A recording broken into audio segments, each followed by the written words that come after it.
Welcome to Draft Utopia. Chris Ransom along with Ron Mont. William Yanish should be joining us in a few minutes, and Joey will be joining the show at 11 or noon. Got a lot to cover today. Stanley Cup preview, which is coming up in a few minutes. We've also got a, we're going to go through all of the draft simulators. Top 5 for the MLB draft. We're going to go through the remaining lottery picks in Joey's simulator, as well as the remaining top 15 in my mock draft. We will go through 11 through 16 in Williams' in the NHL Draft Simulator, because what I do with the mock drafts is I'll read the lengthy write-ups in my mock drafts, Ron, but I will give Joey or William the chance to retort if they disagree with me on a pick via the simulator. Is this for the baseball? I do this for baseball. I do it for hockey. I do it for the NBA. I do it for the NFL. I do it for everything. No. I mean, but this show that you guys are going to be doing is going to be for baseball, or no? We are going to talk baseball, but we will probably stick with hockey in the first hour while you're here. Okay. Cool. Sounds good, man. Rock and roll, man. I know. And then later today, at the very end of this show, we will go over weeks 15 through 18 in the NFL, and you will get my early 2027 mock draft. I said it was a Memorial Day present. I probably should have done it last week. I didn't think last week was Memorial Day. I kind of got complacent in that regard. What? But you will get that at the very end of today's show, the very first round of my initial 2027 mock. And just because I have the draft order finalized does not mean I have the playoff breakdowns. Yes, you'll get the playoff winners, but the breakdowns are coming next week on William's birthday. It's crazy. This is the first time I've ever had a podcast on my birthday, William's birthday, and my older brother Andrew's birthday in the same year. Oh, wow. Because the MLB draft's on July 12th, which is my brother's birthday, which is crazy. Okay, so when and yours is January 10th. That was the start of the NFL playoffs. Oh, okay. So, and your older brother. I think we went over my NHL mock that day. I don't know, for draft prospect hockey. I don't remember, but regardless, let's get into the Stanley Cup Finals. It's Vegas, it's Carolina, and on that note, I am going to start screen sharing the Golden Knights lines, and then the Hurricanes. We'll break down the Hurricanes as well. I know the Memorial last night, the Everett Silvertips won. They're in the finals. Kitchener Rangers on Sunday. That should be a lot of fun. But we'll Stanley Cup Final. This is going to be looking at Vegas. Their strategy, because Barbashev with Eichel and Dorofeyev, and then you put Marner on the second line with Carlson and Stone on the third line to make things a little bit more unpredictable. Spread out the wealth versus put stock, because a lot of teams will stock two lines with all their star players, and then they'll rely on the role players on the third, fourth lines. Vegas spreads out their stars on different lines so they can try to win certain matchups, and I think that's great coaching by Tortorella so far. Yeah, I was just going to say. He gets fired. Tortorella becomes the interim head coach, and he's done a great job so far. Has a chance to surpass a lot of coaches in both the NHL and the NFL in championships if Vegas can win these 4 out of these next 7.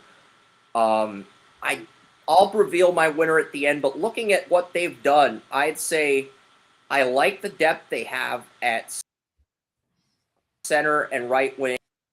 I feel like Cole Smith the offense is very good for the most part. I'll be honest with you. This is, you think? Well, I'm going to say this. I think that the whole Tortorella coming in as coach has drastically set this team on a far different course than what they were on previously with the previous coach. I also think, too, that under Tortorella, they're 19-4-1. Okay? Before Tortorella, they had a 2.87 goals against, and after Tortorella, they had a 1.87 goals against. and conversely, their goals for went up significantly as well. Okay, so you're seeing Tortorella put these players. The fact that you got Stone on one line, Marner on another line, Eichel on another, and then you'll see when the power plays come, who comes together on that, and then you might see some shuffling of lines depending on what Carolina is going to throw at them too, because I really love the chess matches between the coaching archetypes like the Rod Brindamores, like the John Tortorellas, because they're going to be able to take advantage of the last change. They're going to be able to take advantage of when they're at home. They're going to be, you know what I mean? They're going to be able to take advantage of those kinds of situations. So I think you got some of the best coaches in the league going against each other. And I think you're going to see some of the lines change. I like how Tortorella has spread the wealth a little bit, but you're going to see how this game progresses, and you might see where he might pull the trigger on changing some of the lines up and putting. Yeah, and this is the thing. When Vegas fired Peter DeBoer after missing the playoffs, they hired Bruce Cassidy. And at the time, that was a great hire because Bruce Cassidy, he's serious. He's a workaholic. He gets angry. He gets pissed off. And that was great the first year. That was great the first year after DeBoer because it gave Vegas the urgency and motivation to win the 2023 Cup. Yeah, that's a good point. But over time, you saw the ripple effect, Ron. You saw the ripple effect of keeping a guy who's that angry and pissed off around after these players have already proven themselves and won a cup, and eventually he lost the locker room. Eventually, Kelly McCrimmon and the ownership decided, well, we have to get a new voice in the room. And they go for a coach who's got a more relaxed demeanor. He does have his moments where he gets fired up, but he's usually going to bat for his players when he gets pissed off. That's the thing with Tortorella. When he gets pissed off, it's usually because he didn't like a call the official made, and he's trying to fight tooth and nail to keep his players happy. I'm with you on that. And I mean, I got to see him firsthand as coach of the Flyers. Exactly. But he actually has, and I'm not, no slight to Philadelphia, but this team fits Tortorella's style, demeanor, mentality. I mean, this team is built to win now. And that's how Tortorella is wired. He's wired to win. He's not wired to sacrifice so that you can build a team for the future. He's not that guy. Okay, and when certain things happen in Philadelphia, I think that's what the straw that broke the camel's back as to why he's not coaching in Philadelphia anymore, because they're trying to rebuild and he wants to win now. So he got a great job at Vegas. He had, Carter Hart has been beyond anything I've ever seen him play. Okay. I got to watch Carter Hart play his whole entire career with Philadelphia.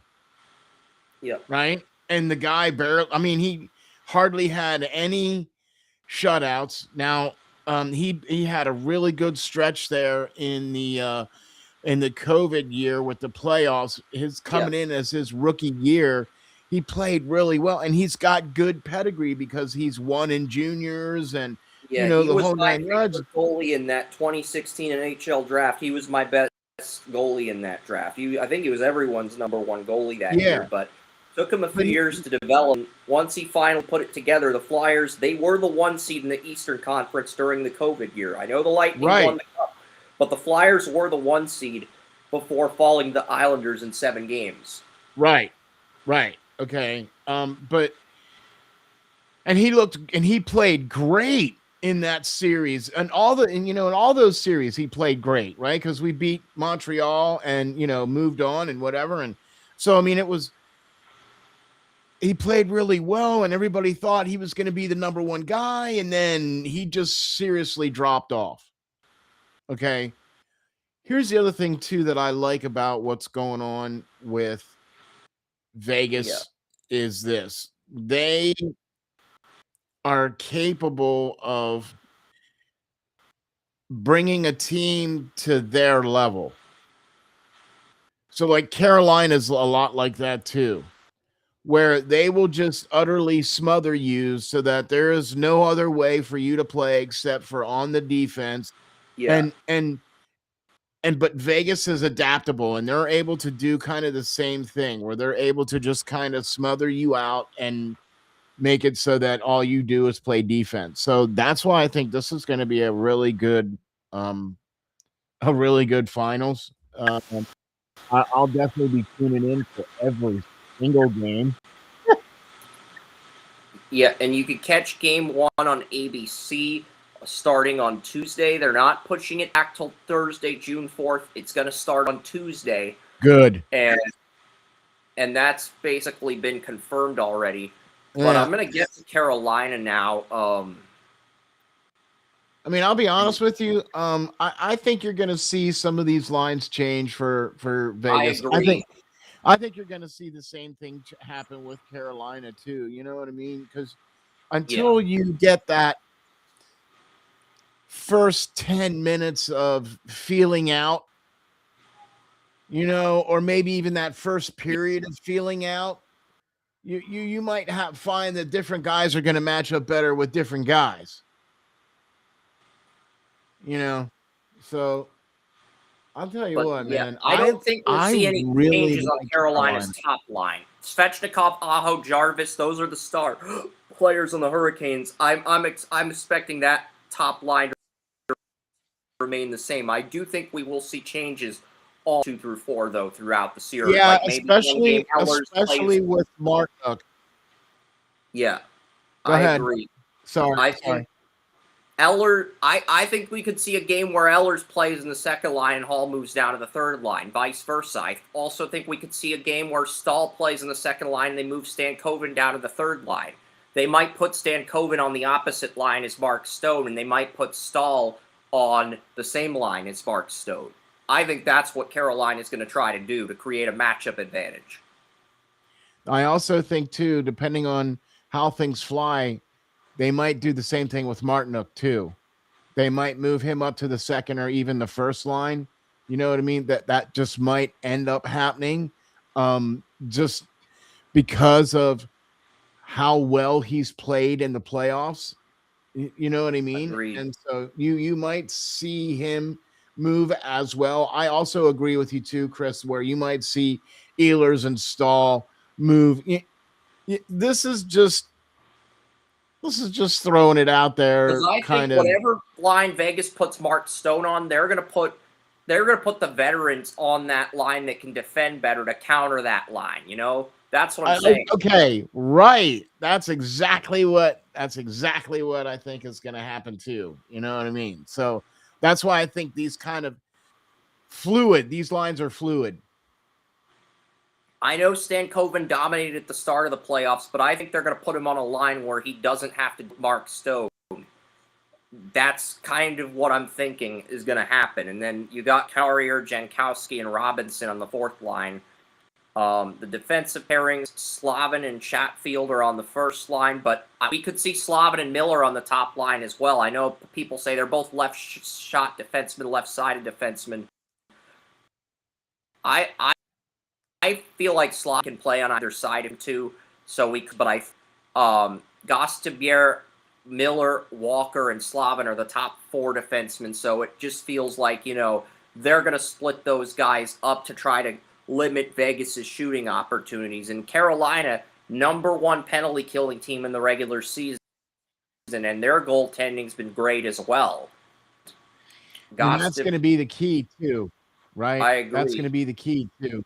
If we get playoff Anderson like we've been seeing, you know what I mean, and versus what Carter Hart's been able to put together since Tortorella. So Carolina has Ehlers on the first and second line power play. I don't agree with that. I think we'll see an adjustment on the power play. Stankoven, I think they'll move him to right wing and they'll play Stahl on the second line power play unit. just to try to throw Vegas off. That's something I could see the Hurricanes doing. Yeah, and see, I also too think you might see where Gostisbehere or Walker might have more of a role in some of those lines as well, because Carolina likes to allow them guys to activate. You know what I mean? And so you might see those guys kind of being moved around as well too. You know what I'm saying? So I really think this is like one of those. I think we're going to see that chess game. I really do. I think we're going to see, just because of the players that Carolina has, going to try to match up to the players that Vegas has to try to stop them, but then also be able to do the offense as well. You know what I mean? And this is, I think we're going to get a downright bloody, no holds barred. Like, this is going to go all 7 games. This is going to be a slugfest, I think. I agree.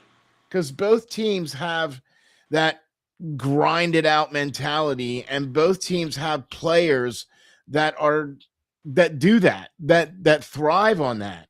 You know what I'm saying? And with both teams being smothering, it's going to be and puck possession, this is going to be one of them grinded out series. I think it's going to go 7 games at least. At the very least, it's going to go 7. I got a text from a friend saying this series is going to be less this year's NBA Finals. I could not disagree more with that statement. I think whoever wins tonight's Thunder Spurs game is going to maul the Knicks. I've got the winner of tonight's Spurs Thunder game beating the Knicks in 5 games. And I've got this going 6 games. I think it could go 7, but I've got this series going 6 games. I am taking Hurricanes in 6 because the Hurricanes have just been so complete this year. The penalty's been really good. And again, I think that the fact that the lines are balanced, they've got two of their defenders, Blake, Gostisbehere, and Miller are the 2 defenders in the power play. They've got everyone else on the penalty kill. I just think really well to where it works in Carolina's favor. The guy that they have sitting in the wings, one of the guys that Carolina has sitting in the wings could be a potential answer to the Mark Stone thing, which is Nick Delorier. Now, he hasn't played very much in the playoffs, but this might be an opportunity for him to be. I mean, they might try to see what's going to happen with Stone, you know what I mean? And they might bring him in for a game just to see if he's, you know what I'm saying? Because they're going to need somebody to deal with him. The reason they played Stone on the 3rd is because they want to ease him back in. Yeah, he's coming back from an injury, but they were up 2-0. They him on the 1st or 2nd line. They had the luxury of easing him in. And they're probably going to play him on the 1st or 2nd line. But I think Carolina's going to set their lines depending on where Tortorella is Stone. Yeah, I agree. I agree. Or it might not also be Stone. It might be Eichel or Marner. Because see, that's the 3-headed monster you have to worry about with Vegas. Right? Because if you pay attention to one, now you're leaving yourself open to the other 2. You know what I mean? Agreed. And so you pretty much have to have your head on a swivel. I mean, Eichel and Marner have stepped up their game in the playoffs, have stepped up their game since coming to Vegas. Both of those players have found their rhythm, their groove since they've been to Vegas. Right, especially with Eichel winning the cup for the first time, and then now you got Marner coming in there and being so much more productive than he ever was for Toronto. Right, you know what I mean? And so, you gotta be paying attention to them Vegas boys because they got a lot. It's not just Stone you got to worry about. You know what I'm saying? Yep. So you got And Carolina in 6, right? I've got I got Carolina Carolina in 7. and I I could got see that. Carolina in 7. I could Yeah. genuinely see that. I was on the fence about Carolina in 6 or Carolina in 7. I think it comes down to, can Vegas steal one of these first 2 games in Carolina? Because the way I think this series plays out, each team wins the first 2 games at home. Carolina wins game 5, and then they end the series in Vegas. See, I think you're going to see one and the other. I think you're going to see a Vegas steal a Carolina home game, and I think you're going to see Carolina steal a Vegas home game because both of these teams are really good on the road. Yeah. Okay. And so that's why I think you're going to go 7 games. So, but either way, whoever texted you and said this is not going to be competitive, I think is. They're saying it's good. They're not saying it's not. They're saying it's going to be less competitive than the finals. And last year I picked Thunder in 6. My co-host Joey, he picked Pacers in 7. It was Thunder in 7. The Pacers and Thunder were both small market teams, but both complete teams with great starting 5s. I don't think the Knicks have a great starting 5.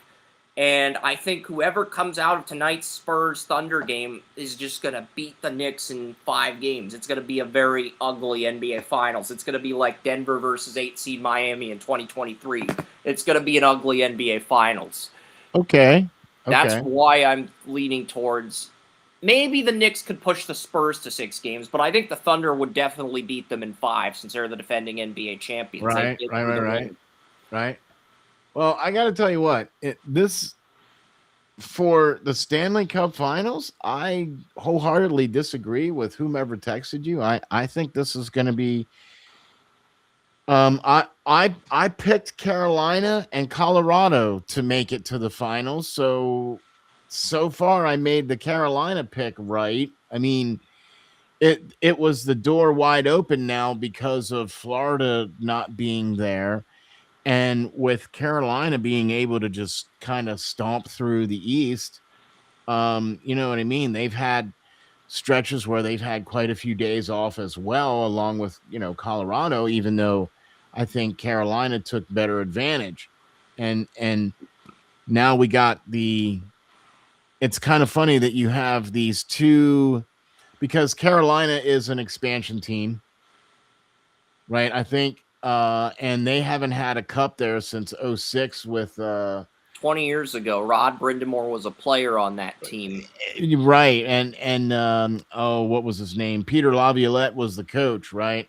Yep, and they had Eric Stahl as the captain in 06. Right. Now they have Jordan Stahl, his younger brother, as the captain 20 years later, which is crazy. And Rod Brindamore is the coach now. Like, yeah. Right. And I don't know, man. I really thought that Colorado was going to be able to come out of the West, but I felt like they weren't a complete team on paper. They were missing that number 6 defenseman, that number 4 left winger, but everything else was there. Yeah. But Vegas just outplayed them and outcoached them. It wasn't that they sucked. It's just there were some injuries too. They had injuries too. No McCarr, and McKinnon got injured in Game 3, so... Oh, and the coach for Colorado, Bednar, was at a casino gambling before Game 4. So I think once Vegas went up 3-0, I think he pretty much gave up on the series at that point. Yeah, know what I mean, right? So, because if you're gambling at a casino when you're down 3-0 in a series, that's a very clear indicator that you gave up. You've decided to give up on the series. So okay, so we got. You got Carolina in 6. I got Carolina in 7. I could see Carolina in 7. All right. Yeah, because I think you're going to get a game where each of the away team is going to win one. You know what I mean? Fair. Yeah, because they're both really good on the road. And so I just think you're going to see it's going to be one of those series that this team's going to win one, then the next team's going to win one, and then this team's going to win one, and then the next team's going to win one, and that's why I think it's just going to go to 7 because you got 2 of some of the best coaches. They're both Jack Adams Award winners, right? Tortorella's got his name on the cup. Brindamore is gross. Like, if he got his name on the cup, that would cement him into the Hall of Fame, I think. He could hang up whatever and be done. But yeah, no, I really think this could be the year for Carolina. Yeah, I was gonna go with the home teams. You talked me into it. You talked me into having the. You talked me into having them split a road game. I was gonna go. I'm gonna go game one Carolina, 2-1. Game two, I think it's gonna go to Vegas. I've got Vegas winning game two, 3-1.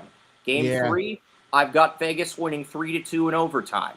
Game four, I'm gonna go Carolina 3-1. Game five, I've got Carolina winning 3-2, another overtime game. And then game six, I'm going to go 2-1 Carolina. So I think, and that's fair. I mean, I'm not saying Vegas will never lead at any point in the series. I gave them games 2 and 3. I was originally going to give them games 3 and 4, but I think Carolina's going to come out blazing. They're going to win game 1. They're going to be the fresher team. Vegas are they the home team? Vegas, Carolina's the home team too. No. I mean, so the first 2 games are going to be in Carolina? Yep. Okay. So I think Carolina wins the first game on 6-2, June 2nd, but Vegas wins the second game on June 4th.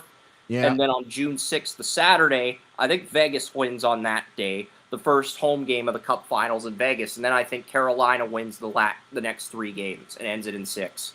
See, I'm kind of I'm slightly different, where I think you're going to see Carolina win the first game. Then I think you're going to see Vegas squeak by in the second game, maybe in overtime. Then the first game at home, I think for Vegas is going to be a loss, because I think Carolina's going to come off of that loss and that first game on the road. I think that's going to be them. And then the second game at home is going to be Vegas is going to win that.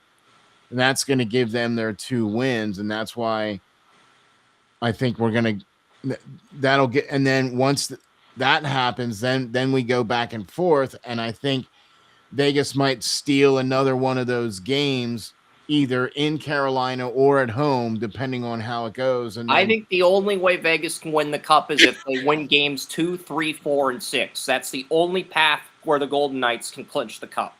Yeah, because then they have to win those games for sure, because that puts them at 3 wins. You know what I mean? Yeah. If you win games 2, 4, if you win games 2, 3, and 4, that only gives you 3 wins. Right. So that means you need to they have to win all 3 home games and then steal game 2. That's the only one of the 3 games Carolina. Yeah. I don't see Vegas doing that. No. I think they're going to lose one of their home games, and I think that's going to be the difference. I agree. That's why I've got Carolina in 6.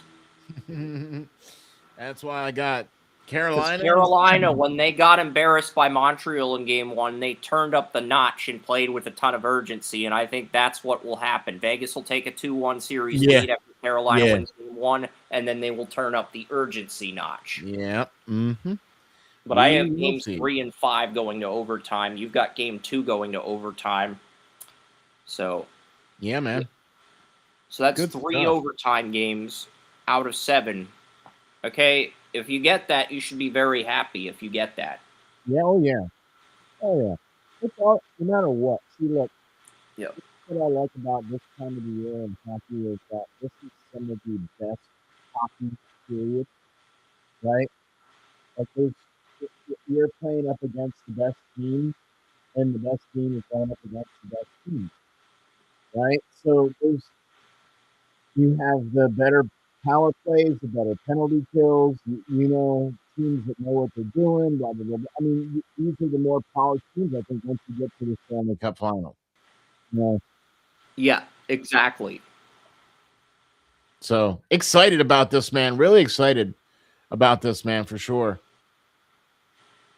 By the way, y'all, hop on over to Draft Utopia, get yourself signed up, get yourself subscribed. Go on over to the YouTube channel as well. Make sure you're subscribed to that, because, man, I'll tell you what, with all the stuff that Chris has at Draft Utopia, with everything that he's got doing, all of the draft simulators. By the way, you got to check out the draft simulators, man. Those things are so cool. Come on, he's got everything right there. All you have to do is go through it and do it. I mean, come on.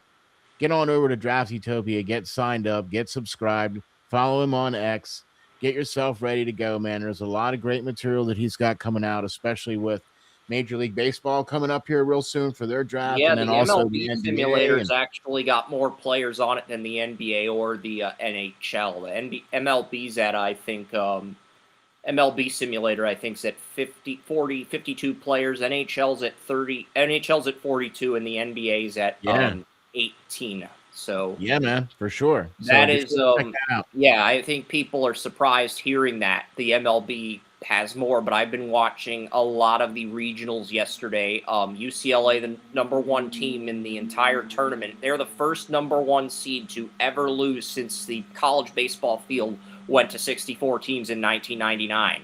Wow. It was crazy. Wow. And they lost to St. Mary's. There were a ton of small school teams that won in the first day of the regionals. I believe Milwaukee, Wisconsin beat Auburn. St. John's beat Florida State. Wow. East Carolina went into the Knoxville Regional and beat the Tennessee Volunteers.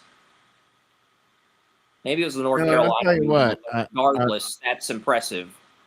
I'm going to be really excited. We're going to have the NHL Combine is coming up here real soon. That's going to be really cool to check out. And then the draft is,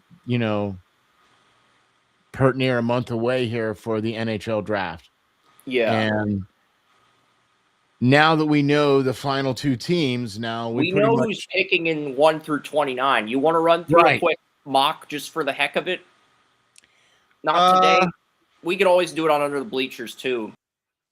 Yeah, I would. I'm not really as prepared for that as you know what I mean? Like, I have some ideas on who I think is going to go where, but I don't really do mock drafts. That's not my thing. I can give you the background on the player. I can give you the stats on the player. I can give you the insight on the player, my scouting report on the player. We know who's going in the top 29. Yeah. I mean, I've gone through my mock draft for the shell.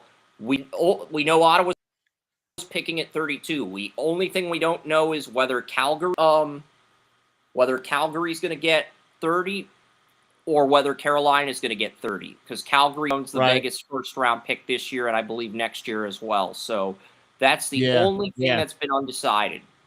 Everything else has been decided for the first round, and since the Vegas Golden Knights lost after not interviewing, because they didn't interview after the Anaheim game, you know what? The NHL did their second round pick in this year's draft.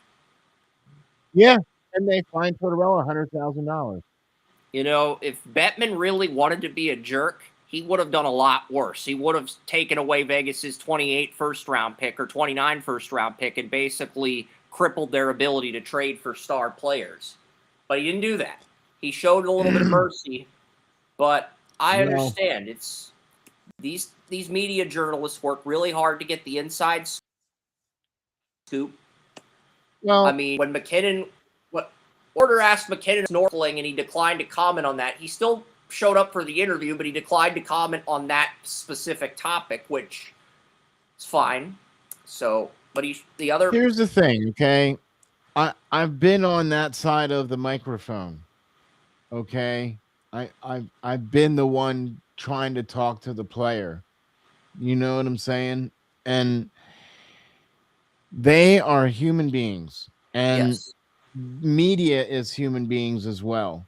And you're not always going to be able to meet certain things because certain people have other priorities than you. Yep. You know what I mean? And so I agree. It's tough and it's a difficult situation, but you also have to take into account that they are people too. You know what I'm saying? And they have other things going on, and and you're not the priority, and when it's like the Marshawn Lynch, I'm only here so I don't get fined. You know, right?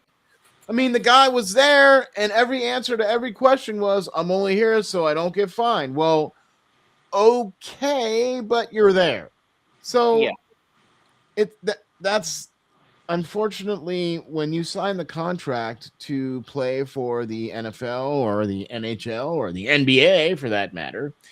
The fine print says that you are then obligated to be at media events. Yep. Because it's for promotion of the team. Exactly. You have received money to do that. That's part of your job responsibility, job description, whatever. Like in the job description as head coach, it says coach team and meet with media. Right? I mean, come on. I don't get it, right? So you're gonna duck that? That's such a Tortorella. That's such a long ago Tortorella act. Like, really, dude? I thought you were a little bit more mature than that. You just cost your team a second round pick. And now they don't pick until the third round. Now you're in the same boat as the Minnesota Wild. So, I mean, hope you enjoyed that. I hope it was worth it. Colorado doesn't pick until the fourth round, but they have 2 picks in round 4. They have their pick and they have the Hurricanes pick. So, yeah, there's gonna be some tough sledding for some teams, and I gotta tell you what, for Toronto getting the number 1 draft pick, that is huge. That was like, wow. You got rid of your coach, you got rid of your general manager, you got rid of your assistant general manager, right? And you brought in a new general manager and a new assistant general manager, and now you have the number 1 pick, and you're like, it's okay. Is there something going on up here in Toronto? Right? Like, how do you get that? Anyway. William's here. Awesome. Hey. Oh, hey, man. What's up, William? Hey. What are you guys up to, man? I come in here and I hear Ron, man. I was like, man, this is going to be a good morning. We were talking about the Stanley Cup. We both have Carolina beating Vegas and avenging your Avalanche. Yep. Well, yeah. I had the Avalanche picked too, so sometimes with that, it's kind of like being a 49ers fan, and if you get beat, you want to get beat by the best. I mean, at least you lose. So there is that argument as well. I'm just saying, but at least you lose to the winner. Yeah. Exactly.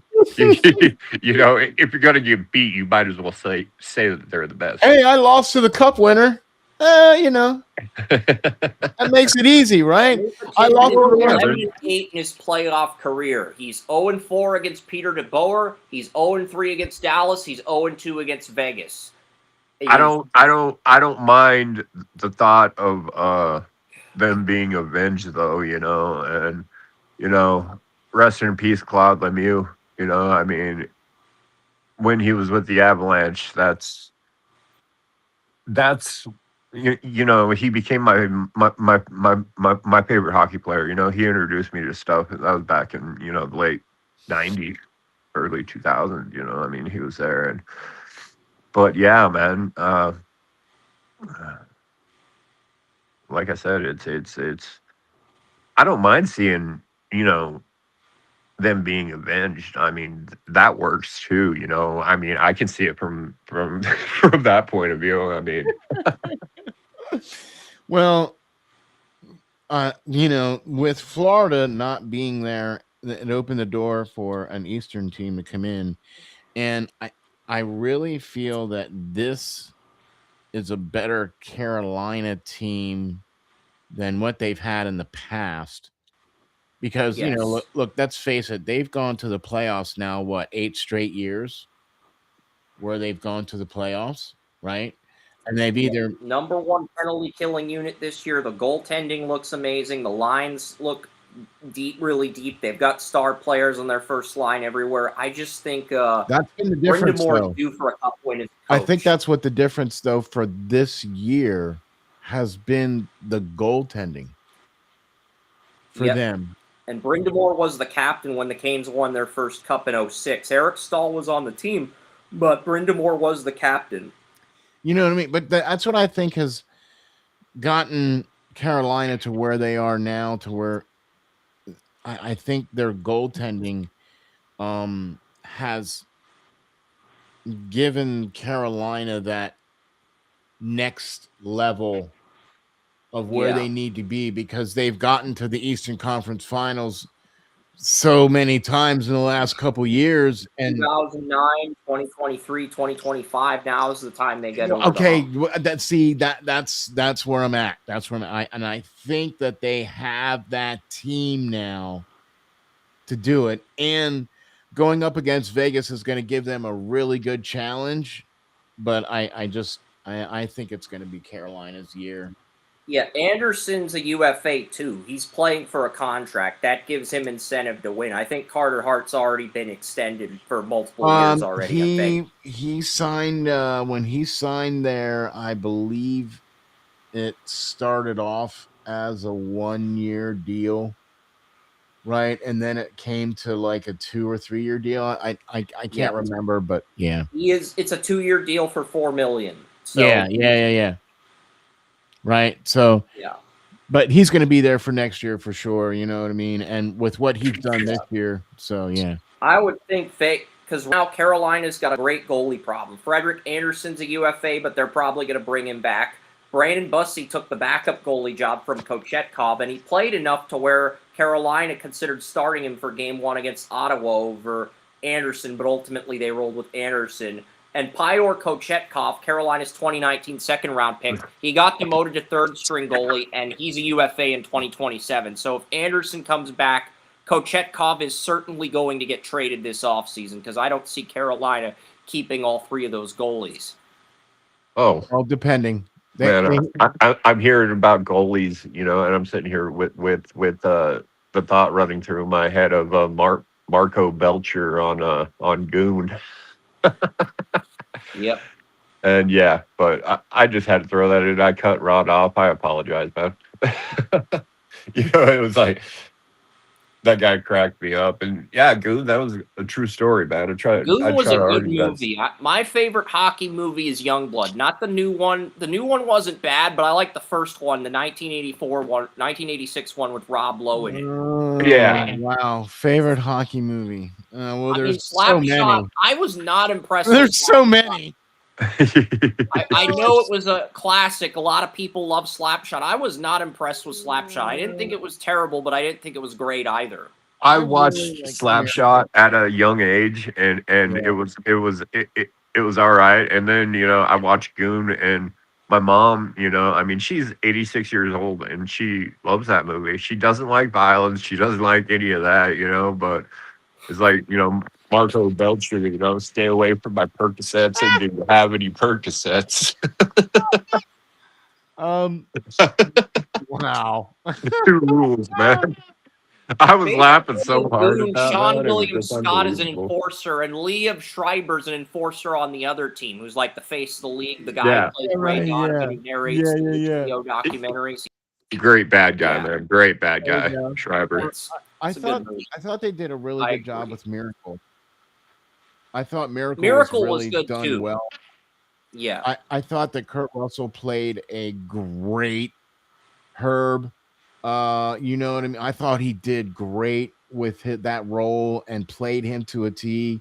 You know what I mean? And those guys that were on that team, and even when they talk about, when they interview the players and they talk about how they were making that movie, and they were like, yeah, they really tried to do it as authentic as possible. So they gave them as much information as possible. And I thought that was, okay, we already know the story. We already know the ending, it's like, okay. It's like when you watch the Titanic, hey, by the way, the boat sinks at the end, right?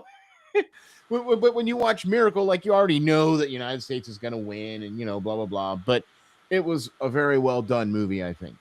Well, I that agree. was Goon because the true part of the story is he got the kicked out of him by that guy that dropped down, and I mean Doug Smith was the guy's name, and it was a guy that came down from the NHL about the same way, and he didn't win that fight at all, but it was the only fight he ever lost, at least on the ice. Right. Okay. But yeah, man. Oh, and then Slapshot. What was the twins' names? The Hanson. It cracks me up, man. Every time I think about that, seeing those guys That come was up. before the band became famous, the Hanson band. But yeah, Not that band. Not No. guys. Yeah, no. The ones. No, it was the whatever twins, and they come in there and that's all they're doing is knocking the crap out of you. Like that's how to them hockey was all about taking you out. You know what I mean? Like it didn't matter if you could shoot the puck or anything. It was like, oh, okay, Well, that was like me, playing high school football. Like I said before, that was one of the things I learned quick was one at the beginning of the game. I mean, doesn't matter penalty or not, whatever. Take out one of those guys. At least make it half legal, whatever. Just hit them as hard as you can, and then they don't want to catch the ball after that. They don't want to come across the middle after that.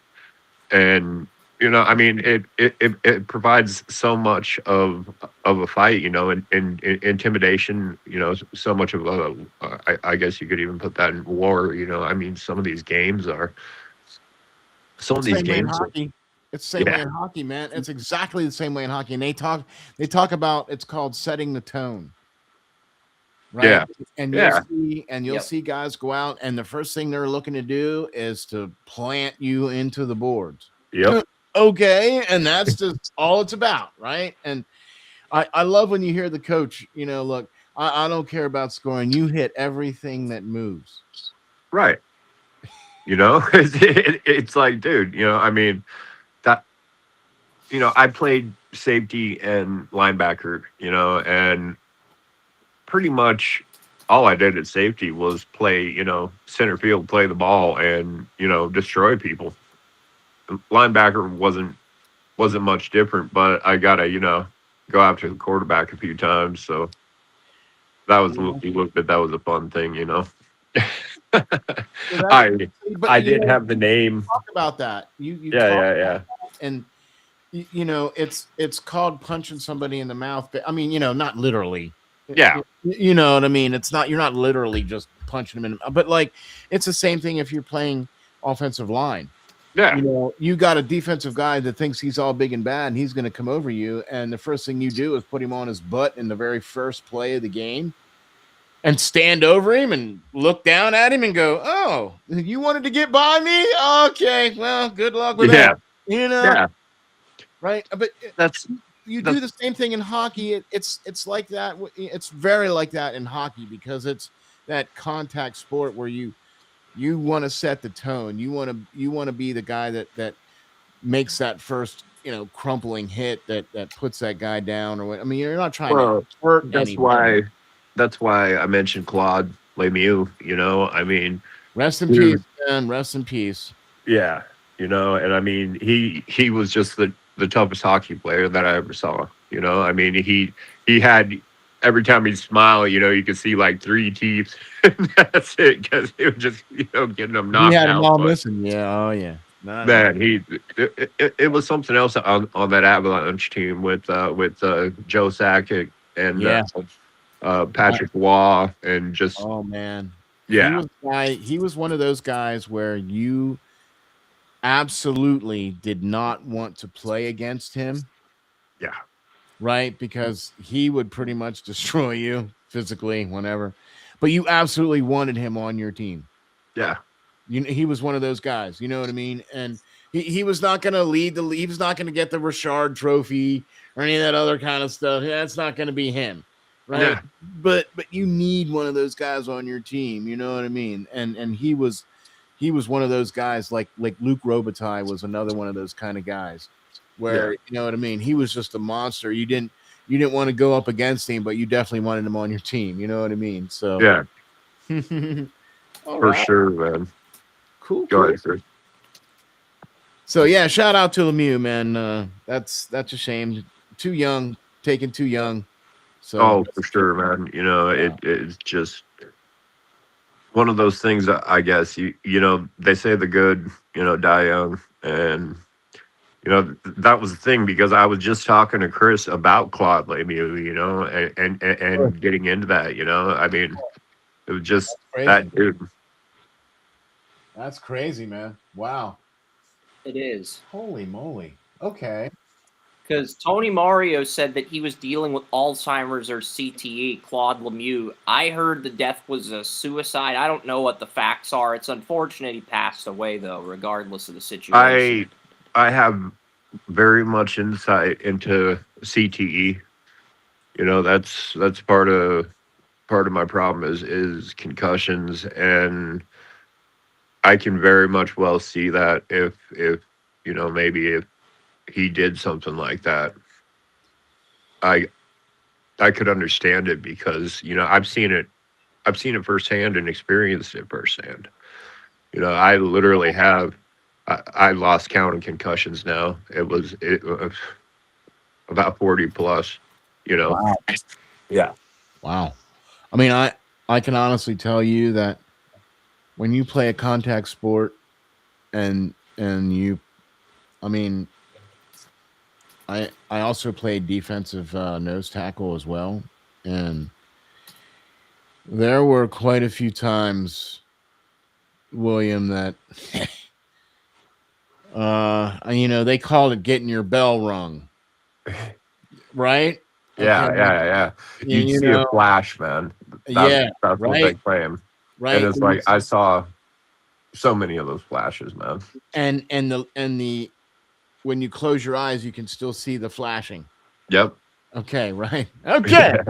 That's generally about it, man. And okay, right. So many times you look up and you see people looking down on you, and you're like, okay, that's not good, right? Okay. So, but this is why it's so important to, and you're seeing a lot of these guys now, like especially Claude Lemieux, who played that on the edge kind of style where he was basically taking guys out, and he was not only causing other guys to have concussions, but he was causing concussions to himself. Oh. Okay. And another guy that I know firsthand I don't know of him firsthand, but the guy that was my hero was Mike Webster. Yeah. And that guy, I mean, he was living out of his truck. Well, he was using a taser to tase himself just to go to sleep. I mean, that's not. I mean, so and I did get to kind of know his son a little bit, Garrett Webster. Okay, and just because I was my number is 52 because of Mike Webster. I played center because of Mike Webster. I mean, okay, right. And to hear about everything that's happened with him. So now I have to say this. You got to go to the Chuck Noll Foundation. It's chucknollfoundation.org. Okay. And any opportunity that you can to donate or get involved, that is an organization that was started by Chuck Noll. Merrill Hodge is the one of the like presidents, CEOs, or whatever of this organization, and it's all about supporting and education of CTE and the results thereof, and everything that's involved in it. And they made a movie that starred Will Smith as the doctor, and I can't remember the doctor's name, but it's it's concussion. It's based on the doctor in Pittsburgh that founded the connection to CTE, I believe. Yeah. And it's going to be on Netflix on He Monday. found the way to see It's- it in the brain. They found that in Mike Webster's brain. Yeah. And that's what kicked this whole thing off, right? And to this day, the Webster family is not taken care of by the NFL. The NFL put up $75 million trust fund for players that have CTE or whatever, but because Webster was never officially diagnosed or whatever the case was, right? Whatever the deal was, their family was never taken care of. That's crazy, man. And you know, players back in those days, they didn't make $25 million a year.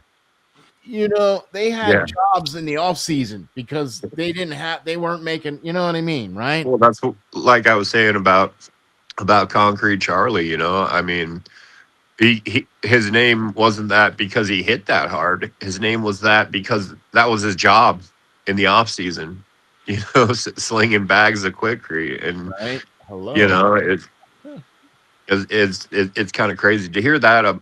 I did not know that about Mike Webster, and that they haven't, you know, taken care of him, because I mean that's so infamous of a story, you know. And the NFL was trying to cover it up, you know. I mean, they kind of act like our government sometimes, you know, and trying to cover things up. And it's a shame because of how the, like, if you look at how the NFL was played back in those days when guys were able to clothesline guys and horse collar guys and, you know, that kind of stuff, and they were, and that was just okay. Everybody was cool with that. Everybody was cool with putting your head down and spearing a guy in the gut. You know what I mean, right? Everybody was cool with that. But now you look at what's going on now. They even have special helmets. You know, they did the same thing in hockey, right? Eric Lindros was part of a special study when he was playing, where they were putting different helmets on him because of the number of concussions that he's had. And it wasn't because of getting hit physically, it was because of his head bouncing off of the ice. Right? So they have now these very specialized helmets that they wear for hockey, and they do the same thing now for the NFL. Every year the helmets get better and better to protect your head. I mean, when I played, it was a hard plastic shell with about 25 little square sponges on the inside. Yep. And that was it. And a face guard. And now we were taught, you know, keep your head up, keep your hands up, right? But did you or did you not slam into them as hard as you possibly could? Well, that was the point, man. Slight upgrade over the leather helmets in the early 70s and the no helmet era, but a massive downgrade over today's technology. Okay, right? Well, okay, man. I remember this, like, you know, to talk about those old style helmets, you know, got those thick face masks on them. You know, when we would get, there was a couple of new Nike ones, you know, Nike Air ones that you could pump up with air, you know, and it had a little deal in between the sponges. Oh, you got high technology with that pump stuff. No. That was just for the special guys, the you know what, the guys with the name. You know, I was a very much better quarterback, very much than Christian. Than Christian, and it was the point, you know, in practice and, you know, in games, you know, I got to get a little bit of revenge, you know. I didn't have the name to play quarterback, you know, so I got to take him out occasionally, and every time. I mean, that's the first time I mentioned that name, and I don't know how many years, you know, like since high school. It's been that's been 30 years. And, you know, Christian Neiman, but he was one of the ones with you know, those helmets. We just still had the old ones. You know, I was the sophomore playing varsity football, you know, and we were running plays. I still don't know. That was the first time that my back ever got hurt, and now my back is trash. Yeah. But someone hit me in the back. I still don't know who it is to this day. It's like, man, I don't know what I would do with that information if I had it, you know? Yeah. And Maybe it's it's, best you don't know. well, yeah, but Right? you know, I showed those guys, you know, that I was worthy of playing on the varsity team as a See, sophomore. that's all that matters, you know. Yeah. You know, So, it's what else did you want to cover here, Chris, on this? Well, we were going to cover the NHL. You want to watch William make his mock draft for the NHL? You want to watch William make his picks? I mean, I can go through some of the picks in my mock as well. I mean, I've gone through 1 through 10 already. I can go through the entire top 16 today. I can go through because we're gonna go through 11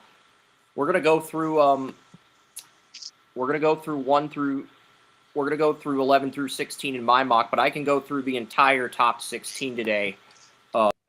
Even though I've got the entire first round done, I'll go through the first 16 picks. I will have a draft show on June 20th where I go through great detail, but I'm not going to do that today. But I will go through the picks that I made. Right? Yeah. Okay. The draft's June 26th and 27th, I believe. 6/20. Can you send me the link on that? Yep. I can send you a link to that. the draft is 27 days, 7 hours, 56 minutes, and 18 seconds. In an email. Can you send it to me in an email? No, I'll send it to you in email. Very well. no, to the page that has the mock draft on it. Okay. All right. Yeah, it is 27 days. Yeah, I get you, man. I just have to pull that up, and it was relevant at the time that I had that information. So That's all good, man. That's all good. But it's exciting, man, because it's that close, and it's, you know what I mean. It's not that far away. You know what I mean. So, I'm excited. I think we're gonna see some people go where maybe they didn't think they were gonna go, and we're gonna see some people that we didn't think they were gonna go are gonna go. You know what I mean? So yeah, that's the beauty of a draft. You know, you don't know who is high on someone's board. Like, you know, Kalen Black with the Niners. You know, Shanahan said, "Well, that was our number 2 running back," and it was like, okay. I'd still like to know I know who number 1 was. I suppose it still is Kyle Shanahan. McKenna's probably going to go first based on what we're hearing. I think Stenberg's going to go second.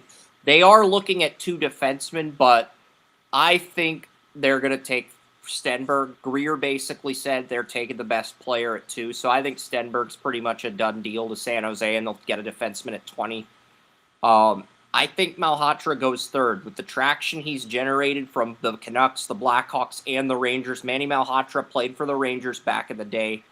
So I think Malhotra is pretty much locked in the top 3. I could be wrong on this, but he's going to have to compete with Tynan Lawrence at Boston U for the first line center job, and whoever loses that job is probably going to have to spend 2 more years at BU, whereas the winner's probably going to make the jump to the NHL as soon as this season's over, and like as soon as the college hockey season next year is over. Wow. See, I like him. I like Malhotra, but I gotta tell you though, man, if I had my druthers, I would be taking Tynan Lawrence there. I just feel that's going to be I mean, it's the Canucks, I get it, but I think that's going to be potentially where he's going to go. I just have that feeling about him. He just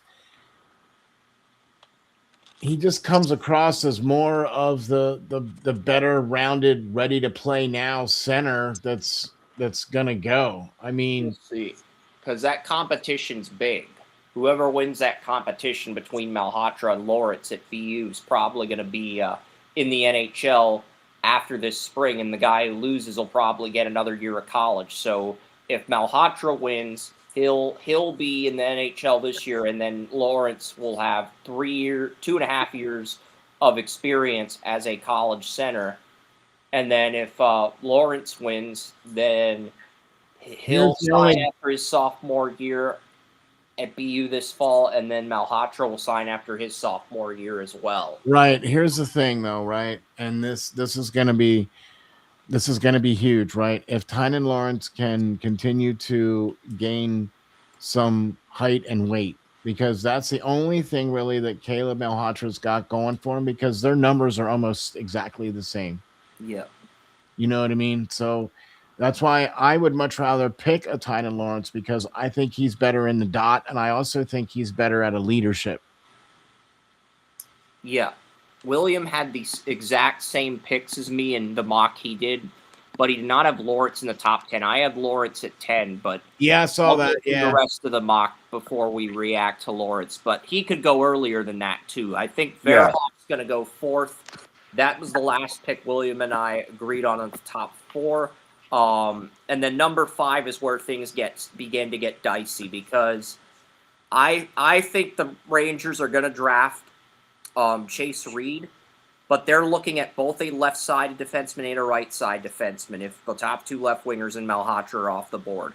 The top left-sided defenseman on their board is Carson Karels. The top right. I like him too. I really like Reed. Karels, yeah. And their dark horse is Daxon Rudolph, Prospect Watch alum, I believe. Yes, he is. But I will say this: I don't think San Jose is going to go with a winger. I think they're going to go defense. I really do. They have gone offense,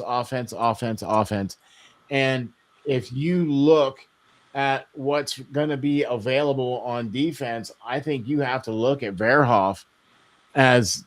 I mean, I know you got him down there at 4th with Chicago, but I really feel that San Jose has the serious makings of offense already, and they've done nothing but pick offensive players in the last few rounds, and their corral is pretty full. I think they're going to go Verhoff and make Verhoff be the number 2 pick in the draft. And so I'm gonna say, okay, I get you where you're going there, but I disagree on that one for San Jose.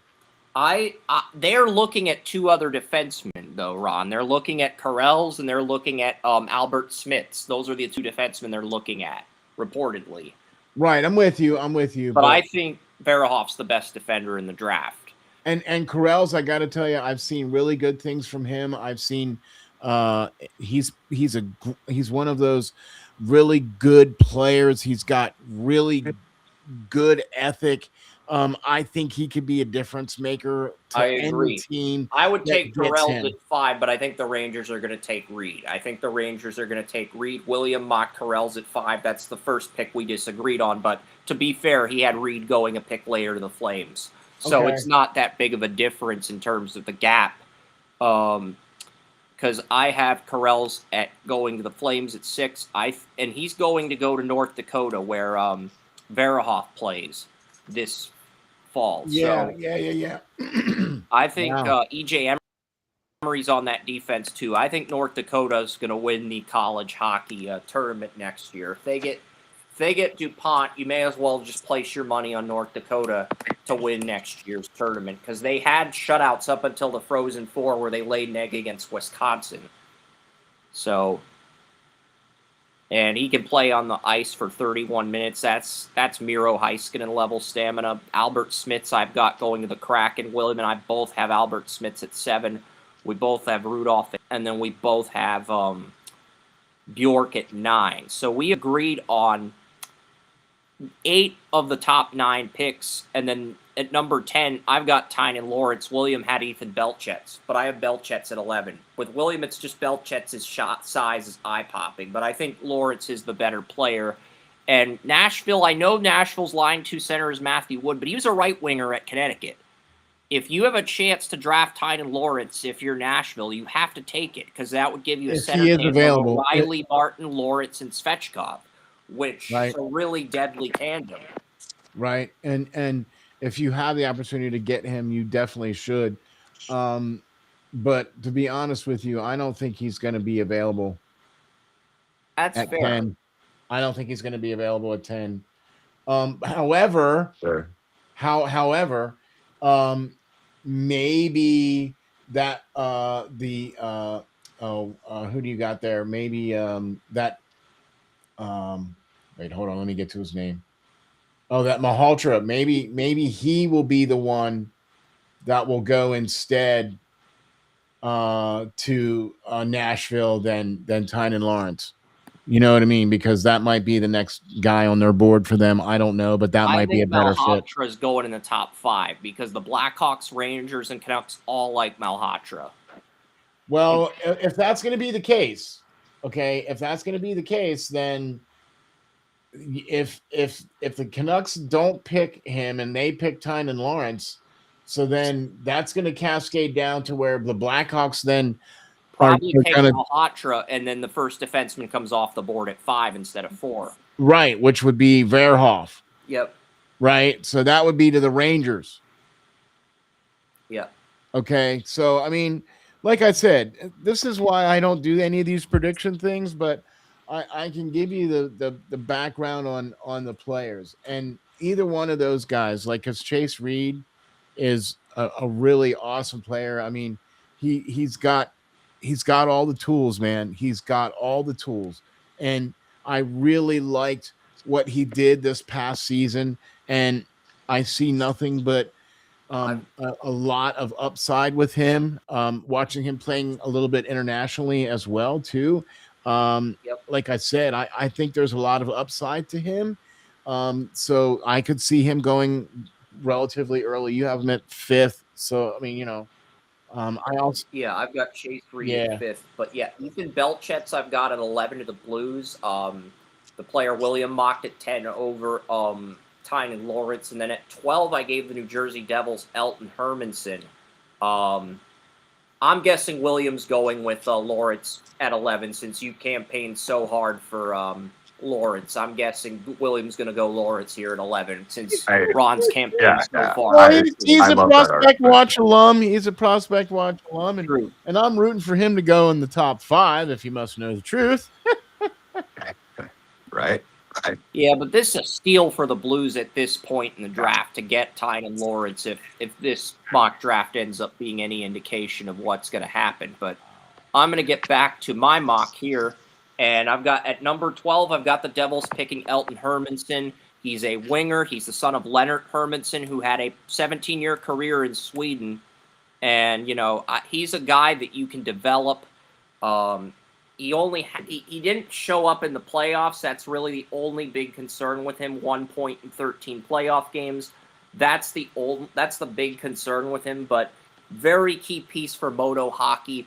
The Islanders, they're in an interesting spot at 13. I went Nikita Klepov. Klepov was just east for 97 points with the Saginaw Spirit after being drafted in the first round by Saginaw in the CHL import draft this year. Just dominated. Absolutely dominated. He's going to Michigan State. I think he'll play for a year or two, and then he'll come up to the Islanders in 2028. And then I gave the Blue Jackets Oscar Hemming, Emil Hemming's younger brother. I've heard Columbus loves Oscar Hemming. I gave the Blues Ryan Lynn at 15. And I mean, there were only 3 defensemen that generated 50 points at age 16. One of those was Scott Niedermayer, Devils legend. The other two, Ryan Lynn, who was the second best defenseman in this draft at the beginning of the year, and Landon DuPont, who's the projected number 1, who was once the favorite to go first overall. So I think Ryan Lynn, it'll be interesting to see where he falls. And then the Capitals, I went with 2 centers. The first one, though, was Igor Shilov. Wow. So I went with Shilov at 16, but I'm curious to see what William does with the remaining picks on the simulator, and then we'll let you go, Ron. Or if you want to help William or advise him on what picks to make, that's cool too. But yeah, number 12, the Devils. Hermanson's there. You've got Klepov. This is definitely a pick I want to get right because outside of the Colorado Avalanche, I mean, I love the Devils. I don't know what it was. They had Martin Brodeur back Oscar in the day. Hemming is Ebel Hemming's younger brother. He's 6'4", 200. So the Devils, they're gonna probably need. The problem with the Devils is having their stars available. So you might see they could go either way. You know what I mean? Oh wow. Hurlbear, I've got Malty, Novotny, Dagenais. Scroll back up. Wait, stop. Scroll back up. Is Carson Correll's available for you? No, if he's not. I will scroll down a little bit more and go through all the picks in William's simulator here because there's very few things William and I disagree on. Top 4 is pretty much the same. Toronto takes McKenna. San Jose takes Stenberg. Vancouver gets Malhotra. We disagree on picks 5, 6, and 10, but our top 10 is pretty much the same. 5, okay, 6, so 11, go over to 10. the other side, Chris. The other side, and scroll down a little bit, please, to like 22. Pick 22. The other way. Scroll the other way. Okay, so Hermanson's the best player on my board, but then you got Hemming. Go down. Keep going down. Keep going down. Whoop! Stop! Hubler. JP Hubler. Tell me about him. Tell me about him, Rob. Yeah, man. That guy there, you need to pick him. That's the one you should pick. I like that, man. That's the simplest thing I've ever heard. Right? Give them to me, man. Hurlbear had 100 That's points who I want. in loops. So Hurlbear is the Devil at 12. He's gonna be able to be helpful for New Jersey. He's going to be able to help on the power play. He's going to be one of those guys that can be a playmaker. I agree. Okay, they have finishers, but they need playmakers. He's going to be a playmaker.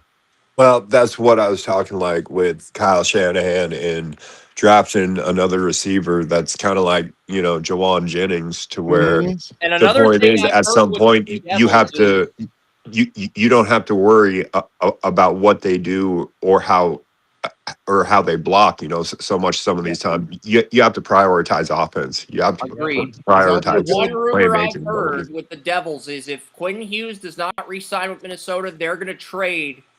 They're going to trade their Nico Hischier to Minnesota to get Hughes and have all the. Which is why you need a JP Hubler because he's also really good in the face-off dot too. And he can be that number 2 behind Jack Hughes. Ding, ding, ding. Exactly. Down the road. How's that for you? Does that work? Yeah. Yes, sir.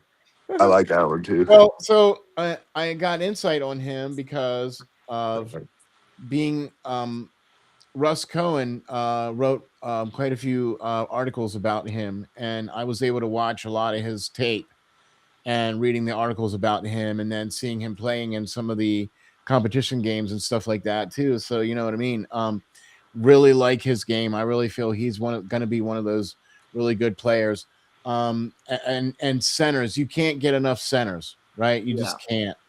And I think he's the clear cut. I think you could argue after Lawrence and Malhotra, you can make an argument for Shilov, Morozov.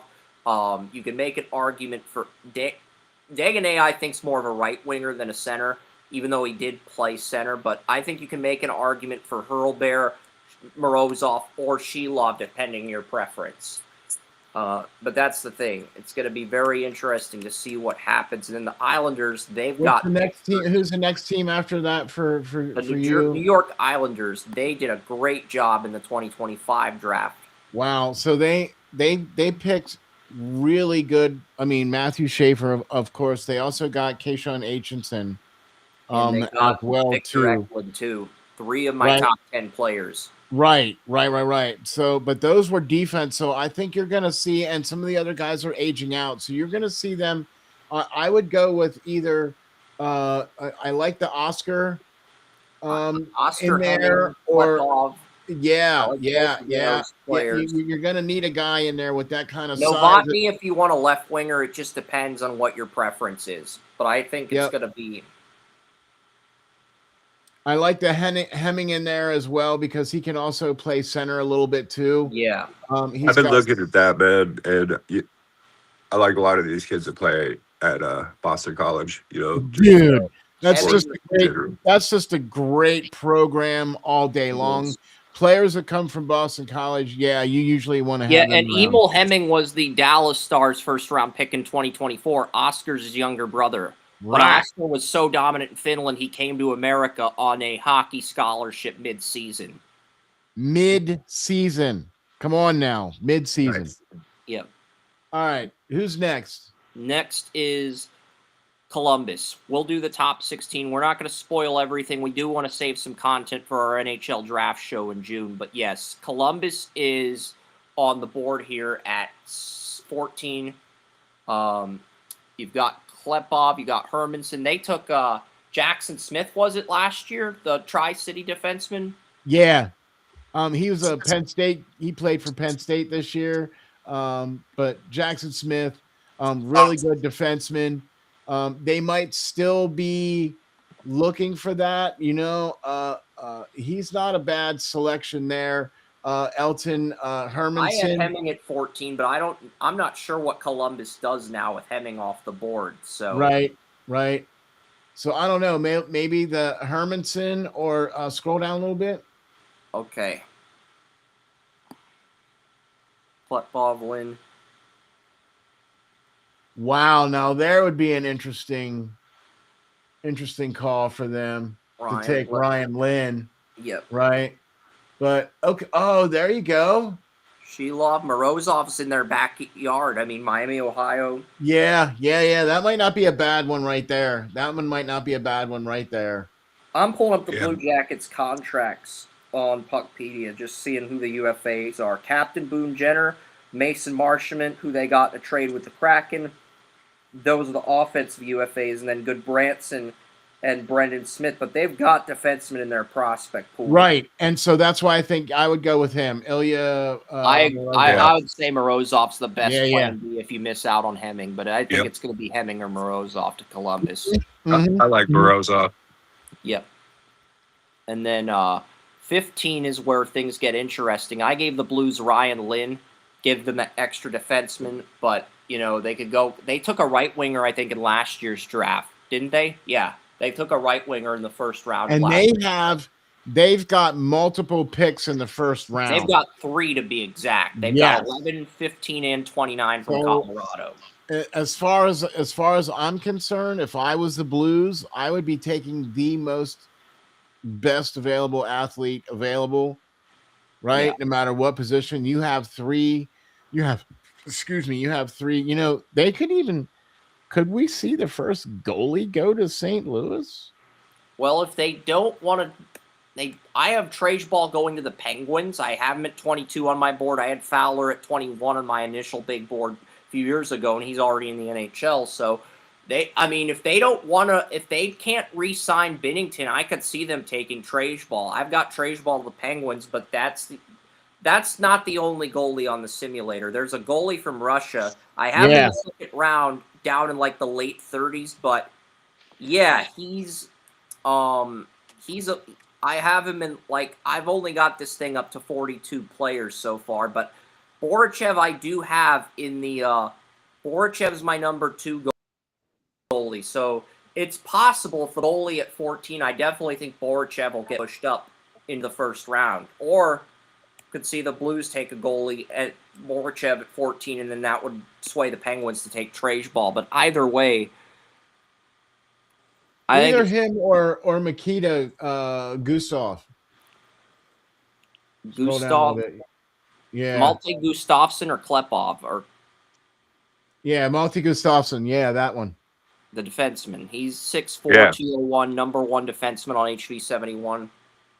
Oh man, you know, gingers are absolutely crazy. So I like that. Give me, He kind of yeah, reminds me of give me me, good. except with red hair instead of sandy brown hair or blonde hair.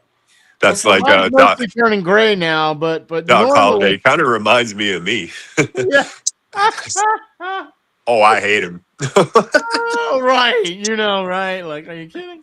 No, but really good player for HV71. Yep. It's tough to kind of get tape on some of these guys, but everything that I've Yeah. seen of him, he needs to work a little bit on his skating, but he uses his physicality very, very well.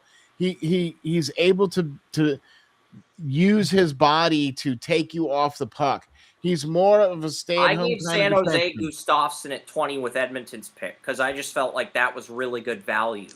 Yeah, but I like him too, though. I like him as a He was a defenseman there. number one Yeah. defenseman on HV71, even though he played only 27 games there. He was on their top line in Sweden. I'll take Gustafsson here for sure. And then the I final like pick, that. William, the final pick here we've got is the Capitals. Give them the worst player. Ferguson.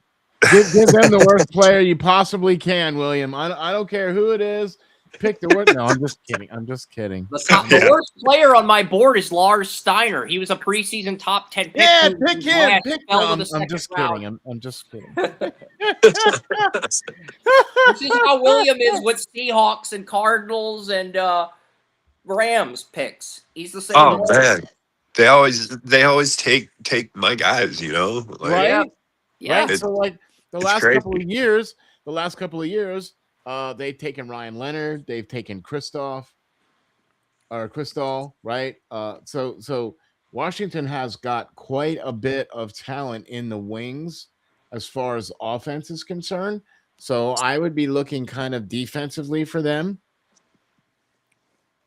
And I mean, you got Ovechkin, but how long are you going to get Ovechkin? And we're probably getting closer to the end here for Wilson too, right? So you got these guys aging out, so you might I want to went start. with Shilov and Deganay because those are the two I heard the Capitals love, but they could go a number of different directions. I have a feeling Williams either going to go Novotnoy because he sounds kind of Russian or Hankinson because of the size. Maybe Rubrok because Rubrok was a preseason top 5 pick, but he had kind of a down year. I think he's going to go with one of those bigger body players. The Ruck Twins have the Ruck Twins had 100 points, but they're kind of small. And they were teammates with Gavin McKenna when he was on Medicine Hat. Yep. So Yep. Oh, But nice. identical But I twins. think- We've had I think identical twins in the NFL draft, Sidney and Chase Brown. We've had it in the NBA draft, Osser and Amir Thompson. And we've had a MLB draft, 2025 MLB draft. There were 2 identical twins. So now this is the 4th different sport since 2023 where we've had identical twins in a draft, which is insane. Well, Yeah, for sure. All the big 4. Give me number 24 there, man. We still need to see identical twins in the MLS draft, but I don't know if that's ever going to happen because soccer just doesn't have the popularity the other big 4 sports have here in the United States. okay. Who's that? 24 there. At 24 is Ryan Rubrok, 6'4", Yeah. 215. I mocked him the Flyers at 5 in the preseason mock. I've got him going to the. I think I've got the Vancouver Canucks taking him with the Wilds pick.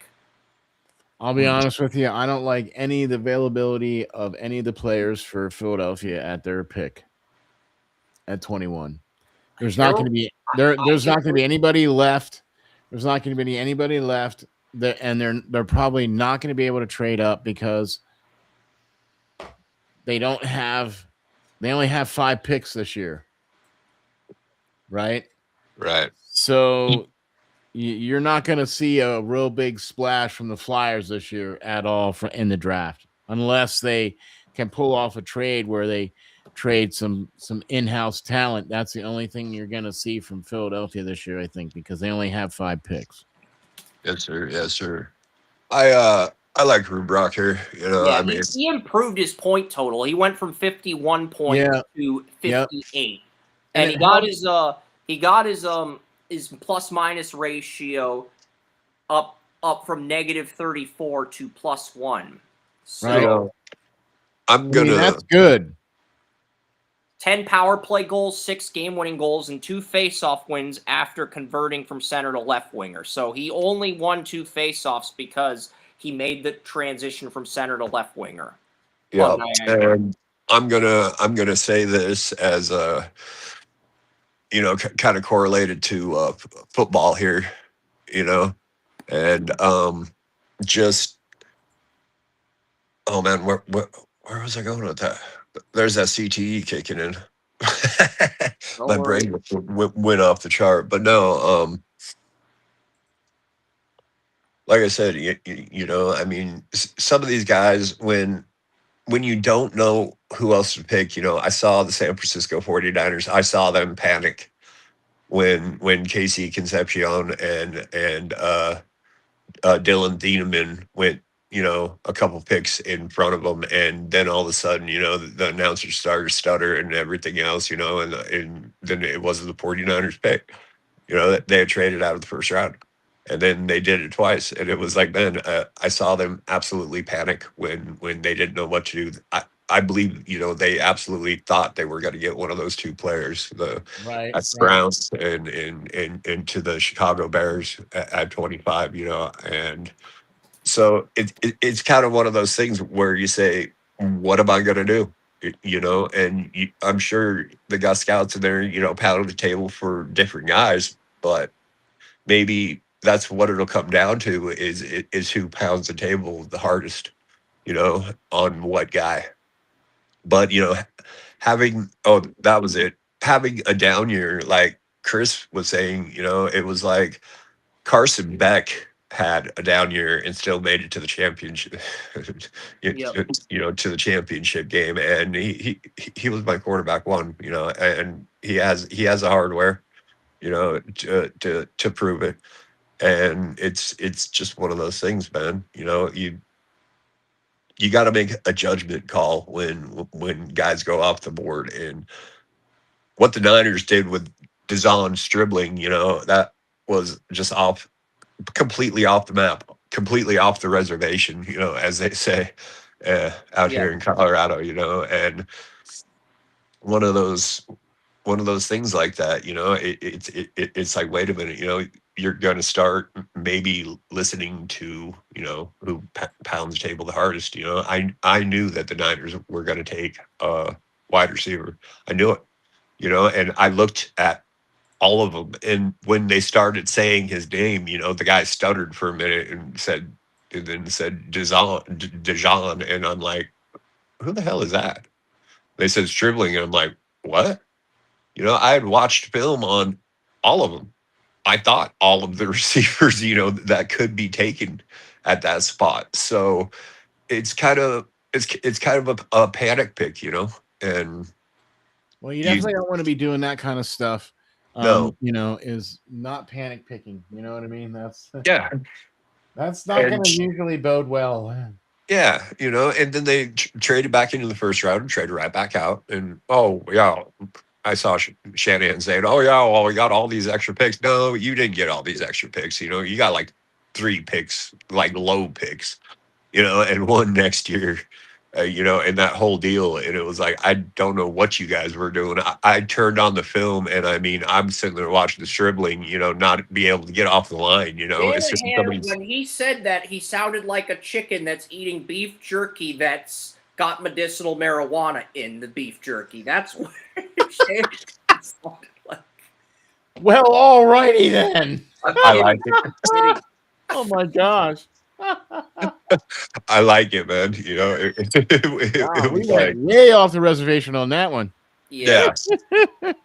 And I knew they were taking a running back, and I just knew it, even though how much I like Jordan James, I just knew, that they're putting another guy in line because they were going to replace Isaac Guerrero. Isaac Guerrero, 6'1", 223 pounds, 4.33 40, but he doesn't run that fast or that big on film. And it was like he's also an injury risk. They're just replacing him. They replace him with Black. Bump Jordan James up to number 2. Behind Christian, and that's it. And I understand it. Because the Shanahan, they see something in a running back and they never say quite what it is. They don't want anyone to know, and but it happened, and I got to live with it as a fan. I was completely disappointed in the draft, but we'll we'll move on from that There now. you go. With that being said, gentlemen, it's been a pleasure. And thank you very much for having me on. I anytime you guys want to talk hockey or football Yeah, or thanks anything. for having me on, Ron. Yeah, Thanks man. for coming on. And yeah, I just finished typing the first 2 picks of the second round. I've got the draft order updated. I don't have the write-ups updated for each pick. Okay. I got to watch more tape and do more research. But Mhm. since Vegas doesn't have a second round pick, we pretty much know the entire order of the second round. That's great because Right. now I And can start yeah, working on round 2 of my write-ups and most of round 3 until we get to the final 2 picks. right. So there you go, man. But thank you guys very much for having me on. Check me out at RJ_media on X. Be sure to check out the YouTube page. And we'll be coming back around here. Don't you fret. We'll be coming back around. So Maybe we'll break down the QMJHL draft next week. I don't know. We'll see how Ron feels. I don't want to keep putting him through the ringer like this. He's got plans. it's all good, man. It's all good, man. Anytime I get a chance to talk about hockey and anytime I get a chance to talk about these young players. I got a lot of shows coming up. Monday, I'm doing my NBA Finals preview on Draft Utopia. Tuesday, I'm doing a Sports Head radio show for the NBA Finals. And then Wednesday's Under the Bleachers. So I'm getting put through the ringer quite a bit myself. There you go, right? I might stream the QMJHL draft if I have all the code and everything up by Friday's draft. And same with the NHL next week. We'll see. All right, man. We'll see. Really great seeing you, man. A lot of stuff I'm doing right now. A lot of work. Got it, man. Yep. Great seeing you, William. Yep. You as well, Ron. Got it, man. Check out hashtag Under the Bleachers, hashtag Draft Utopia. We're on there, man. Hashtag tight end 1. That is something that no one really knows yet, but yeah. Anyway, tight end 1. There you go. It's an alias account William runs. I probably shouldn't say much on it, but tight end 1. Yeah. There you go. Thanks, everybody. Thank you. Bye, guys. That was Ron Mont of RNJ Media. I really appreciate him coming in, contributing. Who else do we got here, William? We're waiting for Joey. All right. I'll text him. I'll let him know that. All right. Oh, man. I love these Saturday morning shenanigans, man. What do we got here in the chat room? Better have the most boring finals upon watching is crap. Face blue smiling. The most boring finals is upon the ones watching this. Well, hey man, I'm gonna make this PG-13 rating right now, and I'm gonna tell the guy, "Fuck you." You might learn something if you watch us. Are going to be boring. I think it's going to be more competitive than the NBA Finals. But this is a Swerve 95. They're a Minnesota Wild fan. Look, I'm a Stars fan, so my fan base is the biggest asshole to your fan base. And Williams' team, Colorado, knocked you out of the playoffs, Swerve. So enjoy that. Enjoy Williams sending your ass to the golf course. I like it. Like I said, man, Doc Holliday, he reminds me of me. Oh, how I hate him. An Arkansas logo. Johnny Ringo. Then I realized it's a Minnesota Wild logo, but there's spikes on the logo like a hedgehog. And there's not spikes on the Wild's real logo, so I'm not sure what Swerve 95. It's his avatar. It's his avatar. It is what it is. Yeah, whatever presentation we have, we have the best information of anyone. I'll get downright serious to that right now. I will back up every bit of everything that I say with Facts. All right, I'm gonna load up my MLB mock draft until Joey gets here because I know we'll go through the schedules and all that good shit. But I'm gonna load up the MLB mock draft, and yep, we will. Williams White Sox are on the clock, so I've got the first 5 selections done. First 6 actually, but I'm only gonna reveal the first 5 today because I just feel like we got so much other stuff on our plate with the NFL schedules. I've But we got to seen talk about some your things. White Sox college baseball tournament. UCLA lost to Yeah. St. Mary's yesterday as the 1 seed in the tournament, and I'm starting to think I like Rock Chalosky, but he may not be a 5-tool batter because he doesn't steal a lot of bases. And I'm thinking Von Lockey at Georgia Tech is a 5-tool player, the Georgia Tech catcher. Georgia Tech scored 22 runs after winning the ACC tournament in their first tournament game against Illinois Chicago.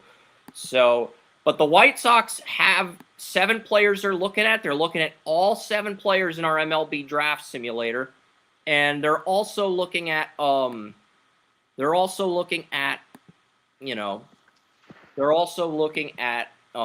going to narrow that down to 4 on Monday, and then they're going to narrow that down to a few more players based on what's going to happen here. I'm just trying to load this up. Crap. Yeah, watching Yeah. or at least seeing the White Sox lose. The White Sox have a Both winning teams, record like, this year, but ever. because they had the worst record last year and won the lottery, they get to pick number 1. Yeah, exactly. So- So I like that. I mean, number 1 is in the NFL. What it would take for me to take a quarterback at number 1 is absolutely a whole lot. You can take any player you want in the draft, and you're going to be, having people potentially or other GMs, try to trade up. Yeah. And I mean, you can get somebody who, by the short and curlies, and take them for what they're worth when it comes to, some of these GMs pounding the table or some of these scouts pounding the table on these teams, Yep.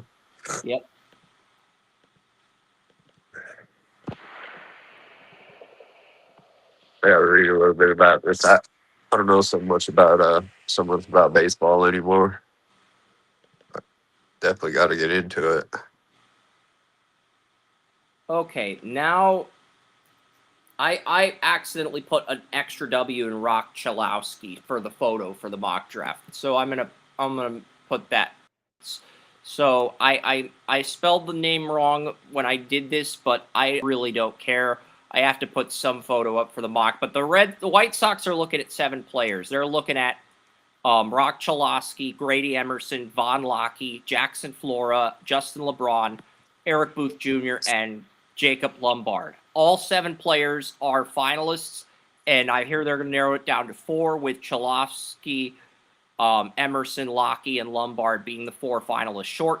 College shortstop UCLA, high school shortstop Georgia Tech catcher, high school shortstop finalists.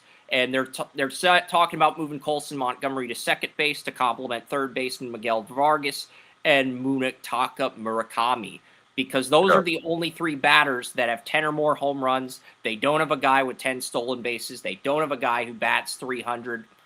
And Davis Martin's your only good starting pitcher. But you do have Hagen Smith. He got promoted to AAA, but 0-4, 5.64 ERA on the Charlotte Knights since being the 5th overall pick a few years ago in the 2024 MLB Draft out of Arkansas. When we get to July, I'm expecting Chalowski, Emerson, and Lackey to be the 3 finalists.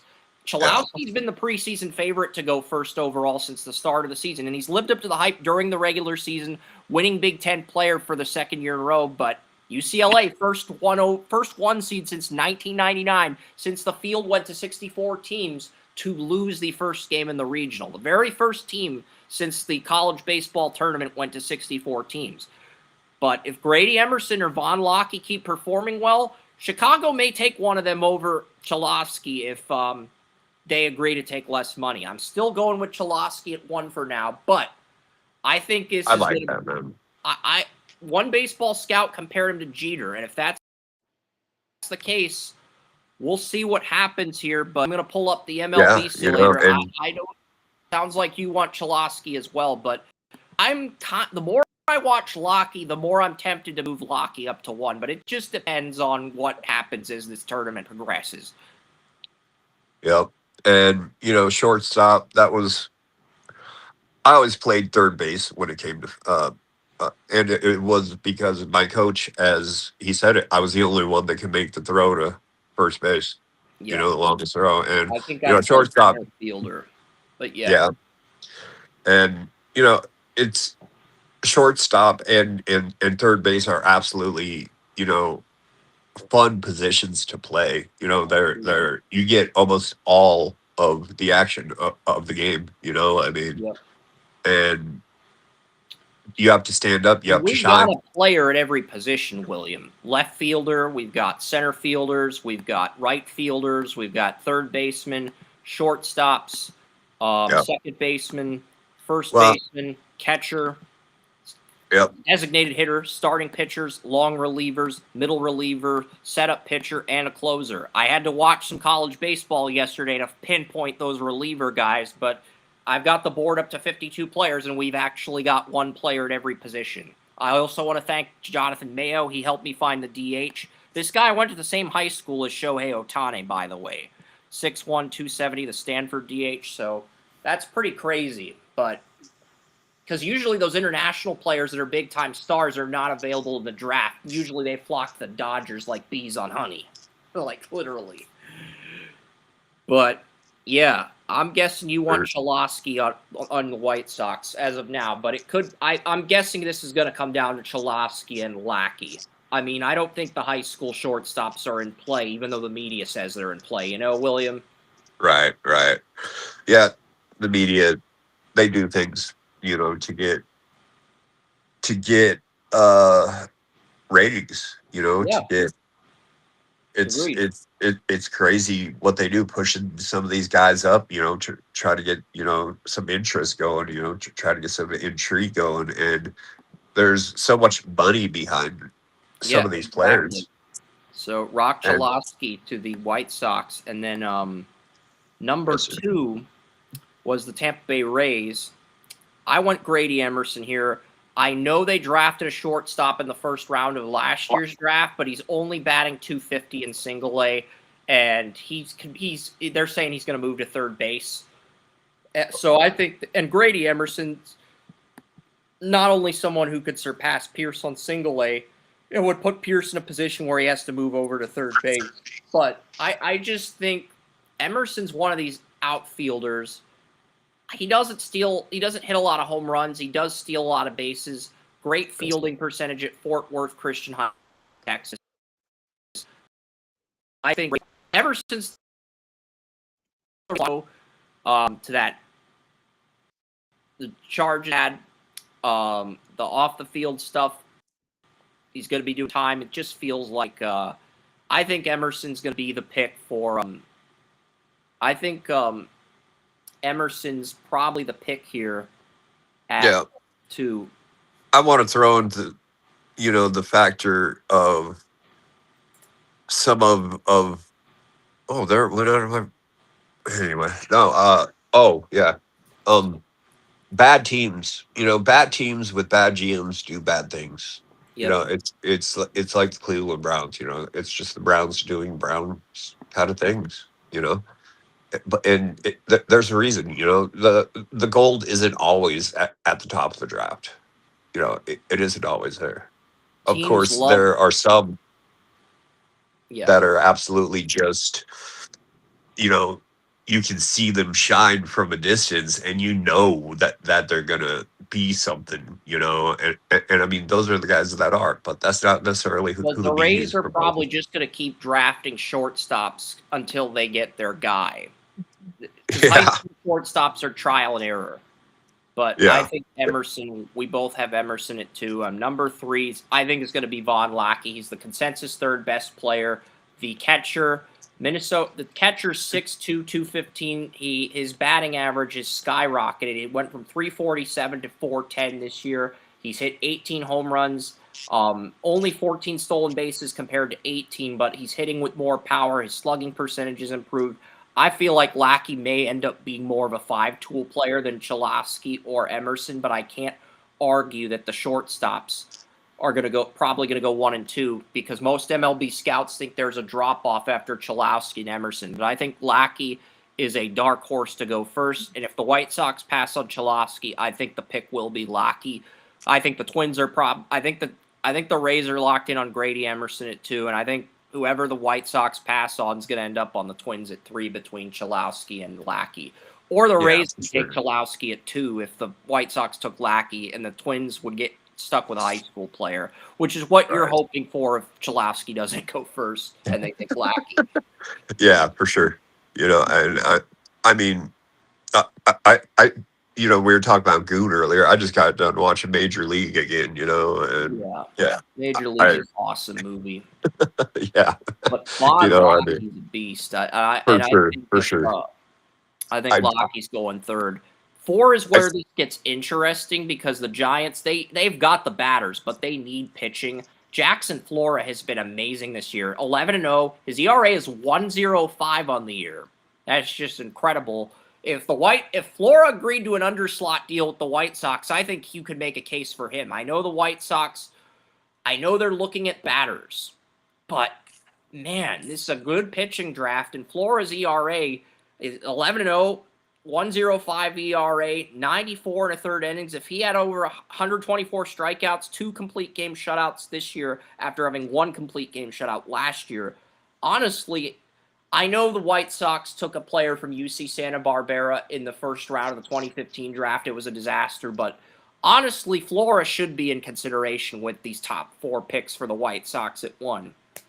He should be, I think he has a stronger argument than Jacob Lombard, the brother of George Lombard Jr. and the son of George Lombard. I know a lot of people are hyping up Lombard, but honestly, I think Flora has a stronger case at 1 than Lombard. But Lombard's, we'll see what happens. I don't think Flora gets past the Giants, though. They need pitching.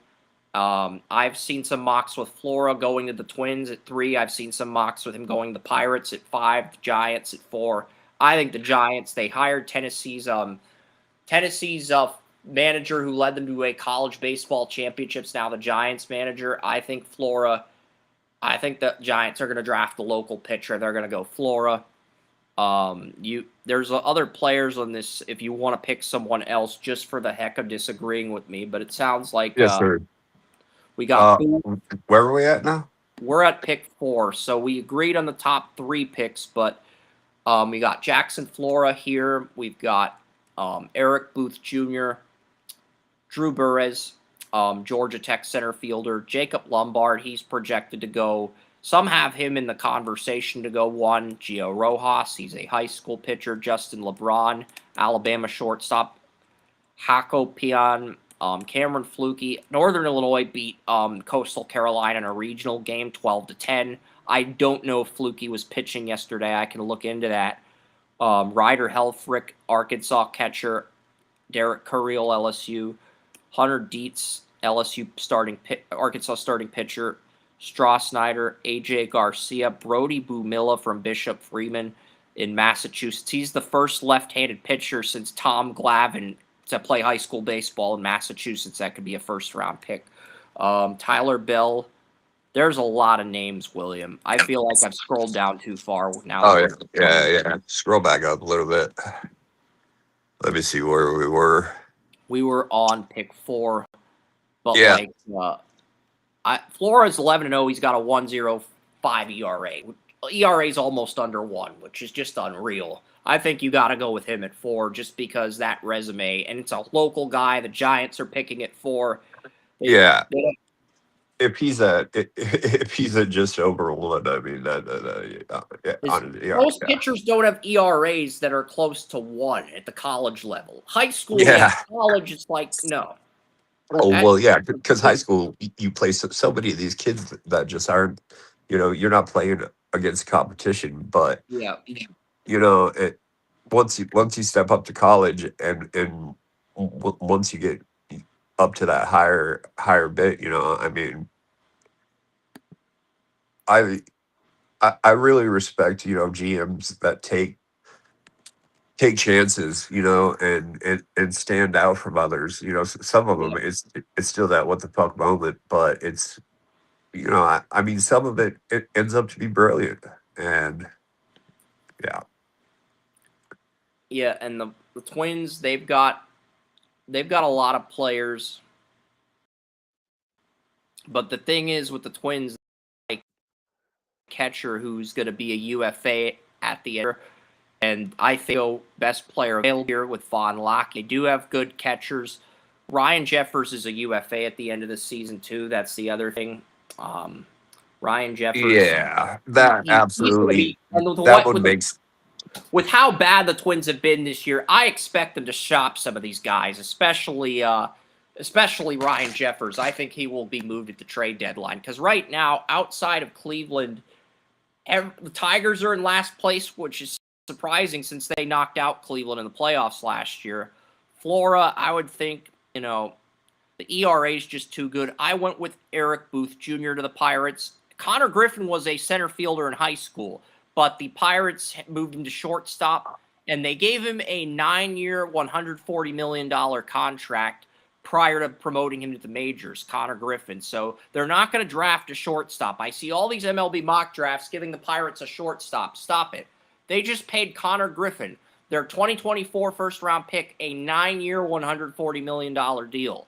They are not drafting a shortstop until at least 2030. They're not drafting one. I mean, there's no point in taking a player in the top 5 if you're just going to keep him in the minors and stash him on your bench. The Pirates have a pretty complete team for the most part. They need upgrades at center fielder, right fielder, and bullpen. And you don't draft bullpen players in the top 5. You've got a good starting rotation. You've also got Seth Hernandez, last year's first-round pick, in your prospect pool as well. But Gregory Soto is a UFA in 2027. Evan Sisk's a good middle reliever, but he's also in a contract year. You're going to have to blow up that entire bullpen and rebuild it from the ground up since you rushed Hunter Barco up. I believe the Pirates should just draft a center fielder and right fielder with their 2 first-round picks. Just use the remaining draft picks on bullpen guys. Just get bullpen guys with every other pick and just make your bullpen not suck. But I went Eric Booth Jr. to the Pirates, and the reason was very simple. His dad was a former kick returner at Southern Miss, also played running back. Drafted by the Blue Jays in the 34th round of high school, but turned down the Blue Jays offer thinking he would get drafted out of college higher. Plus, he wanted to play football as a 2-sport athlete at Southern Miss, which they let him do. And, yeah, his dad was he was a 34th pick in the Blue Jays in 93, but he ended up as a kick returner and third-string running back at Southern Miss, Eric Booth Sr. And Eric Booth Jr., pure baseball player, but he inherited his father's athletic traits. His father was a kick returner. And this guy, he won the home run derby at the All-American Classic last July. And outside of Grady Emerson, he's the only other player that projects as a 20 to 25 home run hitter. And if you're going to move Connor Griffin, your high school center fielder you drafted to shortstop, I think you have to draft a center fielder to make up for that. And Eric Booth Jr., his dad, you could also go Drew Burress if you want to go the college route, but I think with the athletic traits he has, his dad being a former infielder, I think that's the guy I would go with for the Pirates at 5. But I'm guessing Williams going to mix it up here and go a different route at 5, just because he's wanted to go a different route. But the problem is he didn't have a case for anyone else. Look at the center fielders. It's Booth or Burress. I have Burress to the Royals. The right fielders, I do like TCU's right fielder. I had him in the top 10 in the preseason. I don't anymore. Cade Sorrell's got good size, though. Both these right fielders have good size, but the Pirates' biggest needs are right fielder and center fielder, and then you could just get bullpen guys. But give me that kid from Texas A&M there. The Cade Sorrell, okay. Yeah, I like that. The Pirates get Cade Sorrell at 5. That's the pick. All right, but I like the fact that there's some intrigue to this draft. It's not just the same picks every spot. And the Pirates have 31. They have another first-round pick in the sandwich round, and they've got 2 second-round picks. So they've got 4 picks in the top 51. Really, all they got to do is get a center fielder, right fielder, and fix the bullpen. That's all you have to do. So you can start getting bullpen guys with those second-round picks. Most teams don't draft bullpen guys until round 7, 8, 9, 10, 11. But because the Pirates have stability in their starting rotation, they have stability in most of their batting lineup, they just need to rebuild the bullpen. They could start taking bullpen guys in rounds 2 through 20 of this draft and really fix the bullpen. They could also develop some of those early round picks at pitcher that they draft into future starting pitchers too. But regardless, the Pirates are in a very advantageous spot for the first time in years. Is Joey on yet? I know I messaged him. Yeah, I just okay. All right, sorry, Joey. That's my bad. I didn't know you were here. I'm glad you're here though, but that's my fault. But yeah, that's Williams mock, and you just saw us break down the MLB drafts. But yeah, welcome, Joey. How are you feeling? Did you enjoy our MLB breakdowns? Because we can do that for the NBA next, and then we'll get into the NFL schedule, because I really do want to get into the NFL schedule. But yeah, we'll do the NBA next, and then we'll wrap this NFL schedule up, and then you'll get a 2027 mock at the end of this. Yeah, that's right. You'll get a 27 mock. I have a draft. I'm not going to do it on the simulator to post it on the site yet. I've got a rough draft mock at the very end of today's show. You'll get the playoff winners and losers, but you won't get the breakdowns. And that's after we go through weeks 15 through 18 of the NFL season in Joey's simulator, whatever. So NBA mock. We went through the top 10. I've got Henry Visar, the North Carolina center, at 11 to Golden State. They need that extra piece. If Draymond Green sticks at power forward, they need that extra piece. Visar, easily the best center, not named Ademara in this draft. The Thunder get Nate Ament at 12. I think Joey mocked him at 10 last week. Kareem Lopez of the New Zealand Breakers is a great defender. He's one of the better defenders in this draft. First Mexican-born player to make the NBA. He was born in Mexico, so he'd be the first player born in Mexico to make the NBA if he gets drafted in the first round, which is pretty cool. Pizzano was the first player drafted born in Australia to make the MLB, Joey, and he's doing well at the Guardians. And now you got Yaxel Lendenborg, the Hornets. I think the Hornets need a center, but the thing is, you're going to have to pay Brandon Miller RFA next year. Miles Bridges, I like Miles Bridges, but LaMelo, Con Newpel, and Miller are the 3 best players. And in today's NBA salary cap, the problem is you can only pay your best 2 to 3 guys without going over the luxury tax. That's the problem. So if Miles Bridges is your 4th best starter, you have to get rid of him and reload with a guy on a rookie deal. You know? You can keep him this year, but after this year, you got to let him go and reload with a guy on a rookie deal. And Charlotte does have another first-round pick, so they can get a center with that pick rather than reaching for a center at 14. And I've heard Charlotte might want to trade up for Lendenborg. So, yeah. And the Spurs like him, the Pistons like him. So there's a lot of interest there. And then the Bulls, 15, I went with LeBron Filan Jr. So LeBron Filan, he does remind me of Shai Gilgeous, so yeah, but that's the first 15 picks of the NBA mock draft. I have not done the write-ups. I've got the simulator up to 18 players, but I have not done the write-ups for that. And I'm just trying to wait for Joey hasn't said anything yet. I don't know if he wants to get into the schedules or if he wants to do the NBA simulator or what, but he's here. Oh, it says he's here. It says add to stream. I added him to stream. It just the camera wasn't on. That's my fault. And I know you've been here for a while, but yeah, that's on me too. But yes, welcome. I can't see your volume. Is your mic plugged in, Joey? Because I could see my mic. I could see Williams' mic. Are you here, man?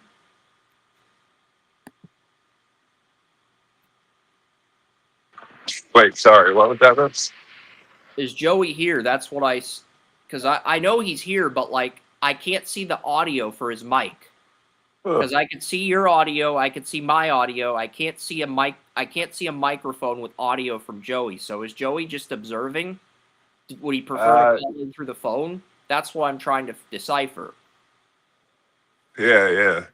I don't know. Maybe he's having technical difficulties. That's been a thing wherever he's at. You know. I'm gonna text him, let him know that I don't know if it's technical difficulties.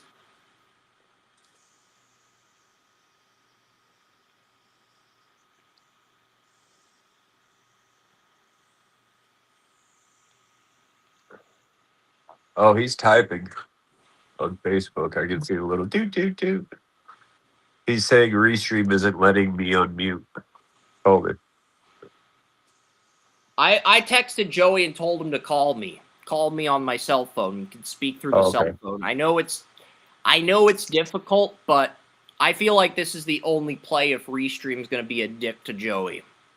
Just call me on my cell phone. I told him just power it off and power back on. So Good advice. That's also good advice. yeah, most generally, you know, I mean, that does a lot of things. So yeah, I'm not much into the NBA thing. So Joey's more of an NBA guy. I'm not really much of an NBA guy. I like the March Madness because some of those players. Yeah, I like March Madness. I think more people like college than the NBA. Yeah, the NBA, they're out there trying to put on a show, and it was like college. All they're trying to do is try to get, one last hit, one last run, one last whatever. It wasn't like that back in the day, but now the NBA has changed. You don't have MJ, you don't have Kobe anymore, so yes, the game has changed. Quite a bit, man, Yeah. So. All right, so I think Joey's going to... All right, Joey is calling. Hey, man, you're here. I can hear you. Yeah, I'm in a little bit of a wind tunnel right now, but at least you can hear me at all. Yeah. Yeah, because it's like Restream was working well all morning, and now I can't even unmute, so I don't know how to... Yeah. At the moment. Yeah, but we went over NBA, we went over NFL, we went over NBA, NFL, we went over NBA, MLB, and NHL Draft Simulators, plus the mock drafts. So we'll get to the football portion of the show. I know the audience was looking for Joey to add some players to the NBA Simulator, but I forgot who he picked in the top 10. And with him in his situation right now, I think we're probably just going to wait until June 13th to do the NBA draft special, and then the NHL draft special will be June 20th. And then then June 24th, 25th, 26th, 27th, Wednesday through Saturday of that final week in June, I got the NBA draft and the NHL draft, both 2-day events. So 4 consecutive days of drafting. So I think that's how we're going to play this.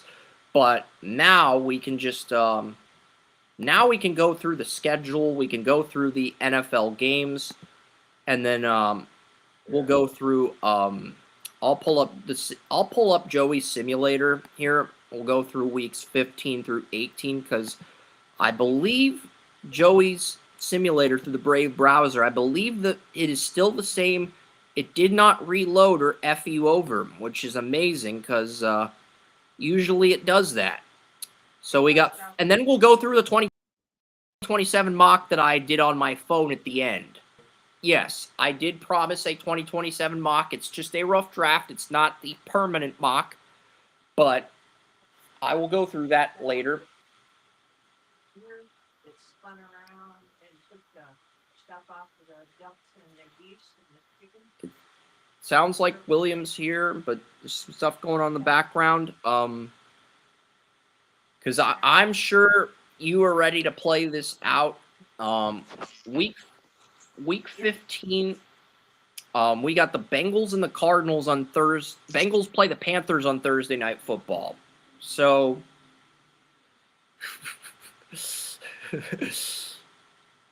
and if Dave Tepper tries to throw a beer at Joe Burrow, Joe Burrow's dad will whoop Dave Tepper's ass on national television. It'll be glorious. I'm kidding. I'm kidding. Yep, and the Bengals improved to 9-5 here. The 7-6 Jags head to Houston to take on the Texans. I feel like the Texans, they have to win this game because they're already 2 games back of the Jags. It's a home game. I think the Jags and Texans split this year. But, you know, if the Jags can sweep the Texans, they should win the division again. But it's a big game. And history shows the Jags have been better on the road in Houston versus at Everbank. All right, go ahead. What were you talking about, man? Sorry about that. Oh, I just loaded up week 15 of Joey's simulator. So this is what the simulator looks like. We've only broke down one game. The Bengals beat the Panthers. So the Bengals are 9-5. We're waiting for Joey to break down the Jags-Texans winner. Yeah. Yeah, I'm going with the Texans. Jags-Texans had a heck of a rivalry stemming from an incident a couple years ago. Yep. I think the Texans have, they're going to be sporadic. The Jets play the Cardinals. I have the Cardinals getting their first win of the year in Week 15 when Carson Beck takes over as the starter after the bye week. You've got the Jets at 3-10 and the Cardinals at 2-11. It's in Arizona. I don't think this game matters in the grand scheme of things. 3-10, 2-11. I don't think this game really matters. Only thing that may matter is the draft positioning. The Dolphins are 1-12, and right now the only de facto challenger to the Dolphins is the Cardinals. But if the Cardinals beat the Jets, it gives the Dolphins that 2-game cushion. Oh, crap. We skipped a ton of games. I thought Bengals-Panthers was the Thursday night game. We skipped like half the games. I'm sorry about that, guys. I fucked up. The Thursday night game is actually the Giants and Williams-Niners and the Chargers. And it's in SoFi. It's Jim Harbaugh wanting to get revenge on the Niners for firing him. You know, I do think the Chargers will charge her at points, but this is not a week where they'll charge her as much as you'd like them to charge her. I'm turning them inside out. So, you taking the Chargers or the Niners? Because I screwed up, Joey. I skipped like half the games for week. That's on me. Niners. Okay. And Seahawks play the Eagles in Philly on a Saturday.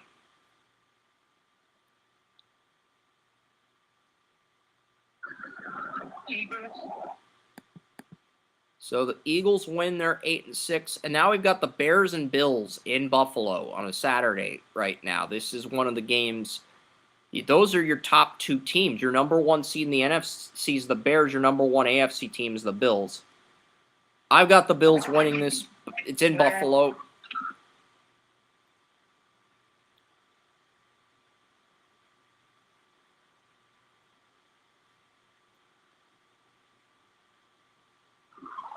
I'm trying to be quick so I can get you back on track. So, get the Bills in this one.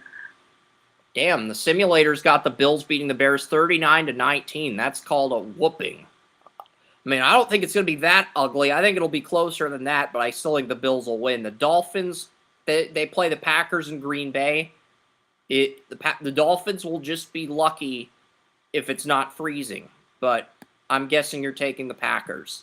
But it also could be a Malik Willis revenge game, but I'm guessing if they're 1-13, Quinn Ewers is starting by this point in the season. They're just tanking. Yeah, Packers, I think it's The Colts play the Titans in Tennessee. Titans probably win this game. It's a home game for the Titans. Colts have already been eliminated. The Titans winning this gives them a chance at the division. So with the Titans winning, they move into first place thanks to the Texans.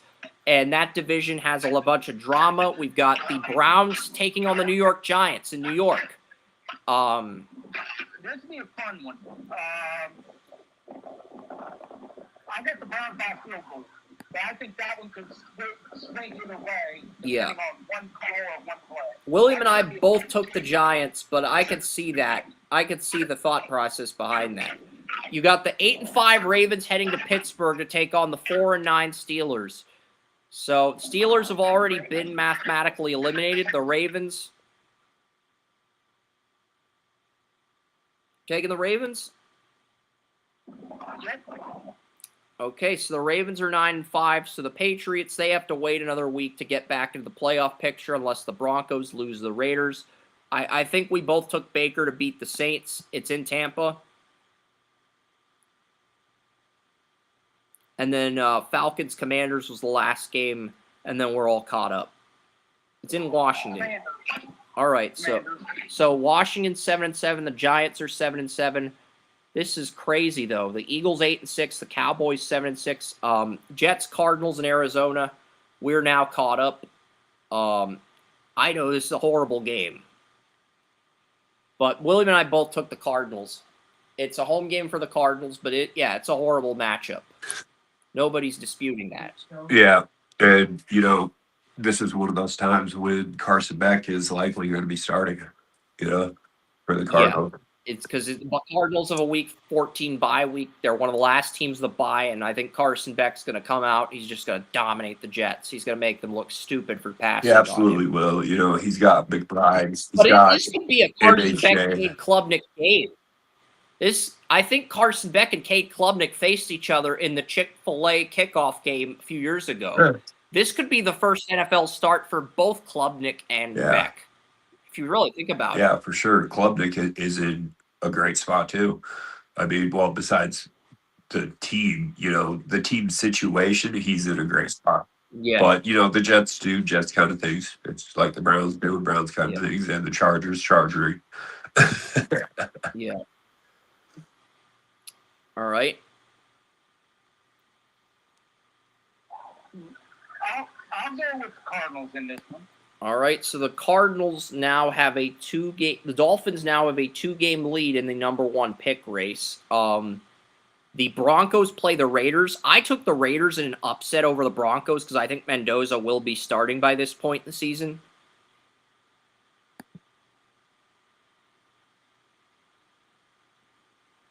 Yeah, I don't think they're going to play much this season unless it's like in the last few games. I think it'll be after the Raiders bye week in week 13 or 14. That's when Mendoza will start. So he'll play like maybe 4 or 5 games. I see that, tops. but Brady isn't going to rush him by any means. I agree with that. And I mean, he's very outspoken about quarterback development.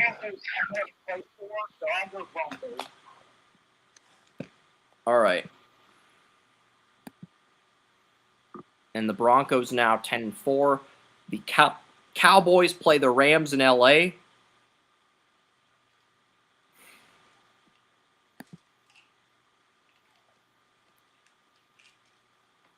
I took the Rams.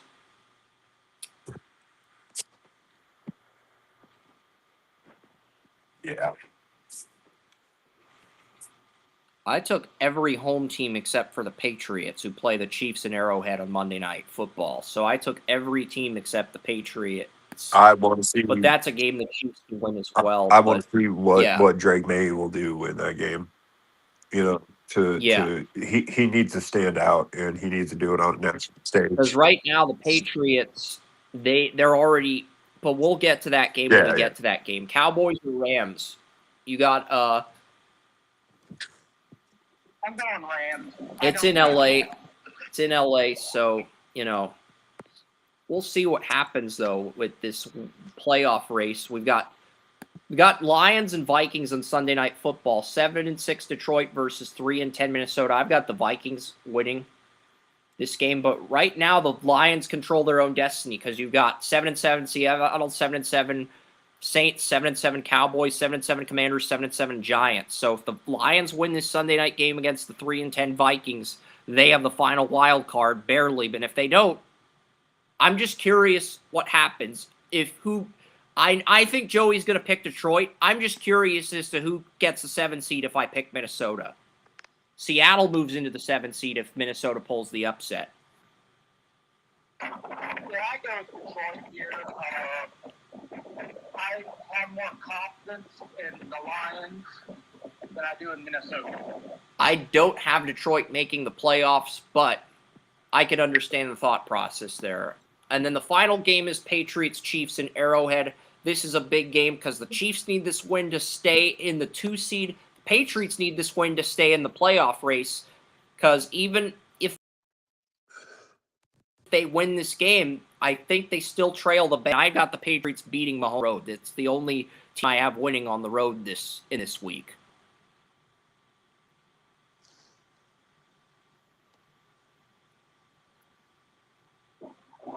I actually have the Patriots winning as well. The recent news this week of Jason Kelsey going out by the minority state Guardians, he's starting to move on from football. And with the Patriots beating the Chiefs, they move into the 6th seed. The Bengals drop to 7, and the Ravens drop out of the playoff race entirely. That's not an outcome I anticipated, but I will take it at this point. And Joey's playoff matchups are as follows. The Buffalo Bills are still the 1 seed. The Browns go from 3 to 2.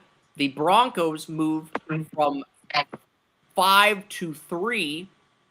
The Titans now lead the AFC South at 7-7. The Chiefs would head to Tennessee. It would be Brett Veach versus Mike Bordzinski as assistant GM.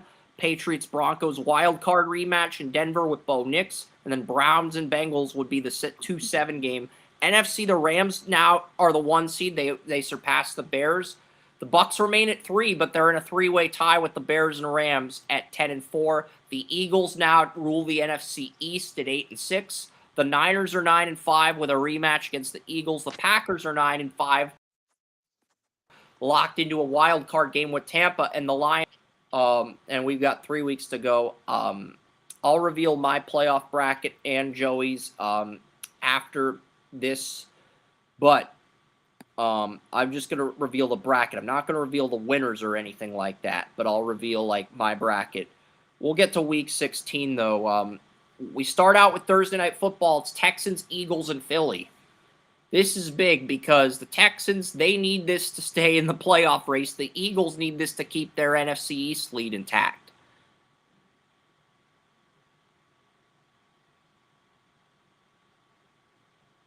I go Texans here. I think Texans are going to want it more. And yeah, the Texans. Now the Eagles drop to 8-7. The Texans improve to 7-8, and then we get to the Christmas. I think this is the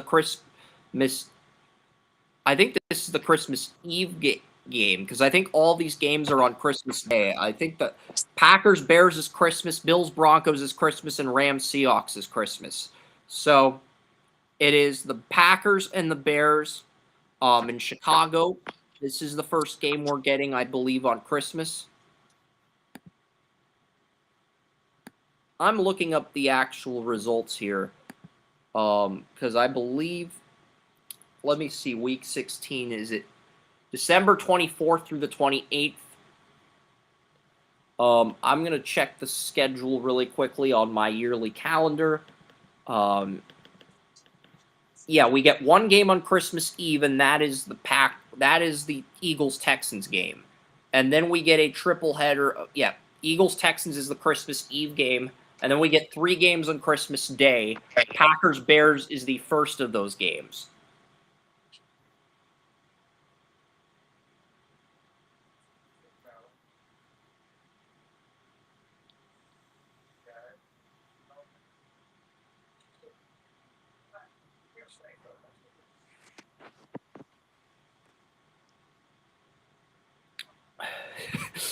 Packers or Bears? This is a tough game to pick, Joey.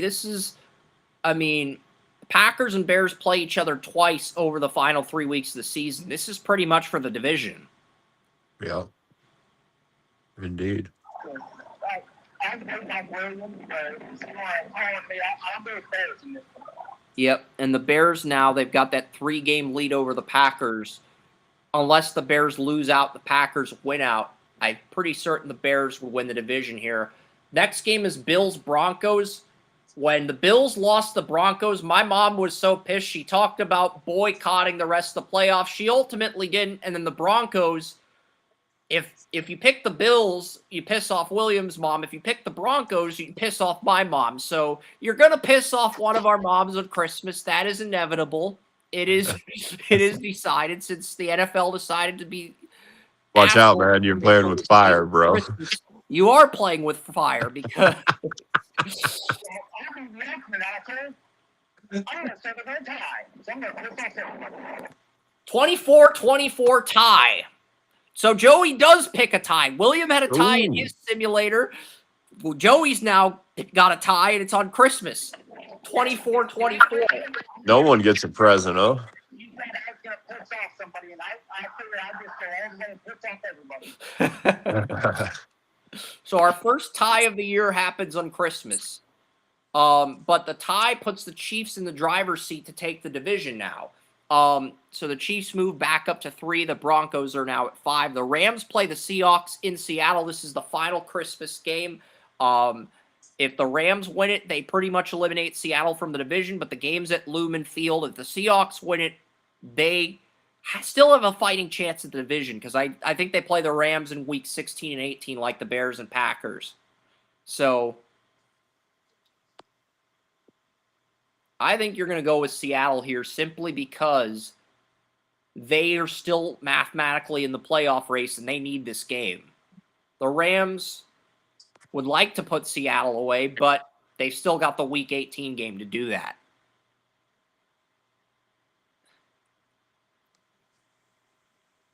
I'm going to Rams. I just said at that point in the season, the Rams are going to be gearing up for playoffs. So, all right. So the Rams go into Seattle and win, and the Rams are 11. The Rams and Bears are both 11-4. The Buccaneers play the Falcons in Atlanta, and I'm guessing you'll have them at 11-4 as well, with those 3 teams continuing to jockey for that 1 seed.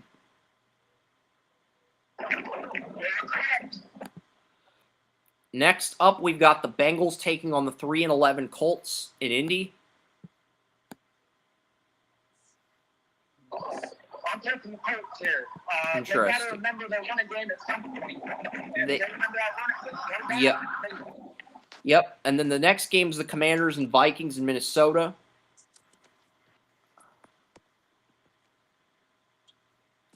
Commanders can certainly make this interesting. Yeah, I go with Commanders. And then we've got the 4-10 Panthers versus the 4-10 Steelers. I never thought I'd be saying that, but here we are. I'm going with Steelers here. It's a home game. Yeah, it's a home game. Chargers are 5-9. They're playing the Dolphins in Miami. It's an FU Mike McDaniel game. Mike McDaniel, he comes into Miami. He drops a can of whoop ass on the Dolphins. Plus, losing this game pretty much clinches the number 1 pick for the Dolphins. Pretty much. Well, that's not very hard this year. So, I mean, he'll probably do it. Yep, 15-14. And then the next game is the Saints. The Cardinals play the Saints. Was this one? I took the Saints. This is the only game I had Carson Beck losing in the final. The rest of Arizona's games are home games. This is the only road game after Arizona's bye week. But I've got the Saints in this one as well. Saints, I think they've got a little more than Arizona can handle at this point. And then the Patriots, they play the Jets in New York. This is going to be – the Jets just suck. Let's be real. Yeah, let's move on. And then the next game is the Browns and Ravens in Baltimore. This is a big game. The Ravens need this to have a fighting chance at the division. the Browns, with the Bengals losing the Colts, the Browns can secure the AFC North if they beat the Ravens in Baltimore. I think the Ravens, I'm guessing the Browns will win the division in your scenario, but the Ravens will split with the Browns just to make this interesting. I've got the Ravens winning. I don't think that any team in the AFC North is going to sweep the other, unless maybe it's the Steelers. They get swept by everybody. But the rest of it, no, I think it's split. And then the Titans play the Raiders in Vegas. Going Raiders. Yep, Mendoza could win a game just to make things interesting. The Niners play the Chiefs in Arrowhead. This is a big game. I don't see the Chiefs losing 2 in a row after losing to New England, but the Niners need this as well. But I actually they don't, because there's a bunch of 8 with the Seahawks losing to the Rams. The Niners have a little bit of breathing room. They'd have a 1-game lead over the 8-7 Saints, 8-7 Commanders. So the Chiefs need this more than the Niners do. I know William's going to pick the Niners, but the Chiefs need this more than the Niners do, because even if the Niners drop to 9-6, they're still in the playoff race as a wild card. But that just makes things easier for the Rams. I think the Niners. All right. Niners got fight in them. They do. So the Chiefs, with them losing the 2 in a row now, they dropped the 5 seed. But we're not done. We got 2 more games for this week. 7-7 Jags versus 7-7 Cowboys in Jerry World. The Cowboys win, we have a 3-way tie for the NFC East. If the Jags lose, we have a 3-way tie in the AFC South. So the Cowboys winning ensures a 3-way tie in both divisions heading into the final 2 weeks of the season, which is what? I'll go with the Jags. Ah. I do think that the Cowboys are going to go in for a slump, and the Jags really need momentum leaving Jacksonville after the season, so it kind of fits. Yep, and then the final game, Monday night, Giants-Lions in Detroit. I got the Lions winning this one. I'm going to pick the Giants. Interesting. And now, what do we have here? Okay, so the Browns are number 2. The Broncos move ahead of the Chiefs. The Jags reclaim the South over the Titans, who are 7-8 with the Texans. The Chiefs move into number 5, losing 2 in a row. The Ravens beat the Browns. They move up to 6, and the Patriots drop from 6 to 7, but have a 1-game lead over the Bengals. And then we look at the NFC. The Rams, Bears, and Buccaneers are still in the top 3. The Eagles are 8-7. The Commanders and Giants are 8-7. Jerry Jones is in last place. The Niners are 10-5. They're wild card 1. The Packers are wild card 2 at 9-6. And then you got the 8-7 Lions as the final wild card, but you've also got the 8-7 Saints, 8-7 Commanders, and 8-7 Giants. You also got 7-8 Seahawks and 7-8 Cowboys, who could get in at 9-8 if they win out as well. So a lot of very interesting storylines heading into the final 2 weeks. We start with the Thursday night game. It's Ravens and Bengals in Cincinnati. Burrow finally gets to host the Ravens on Thursday night. I got the Bengals here.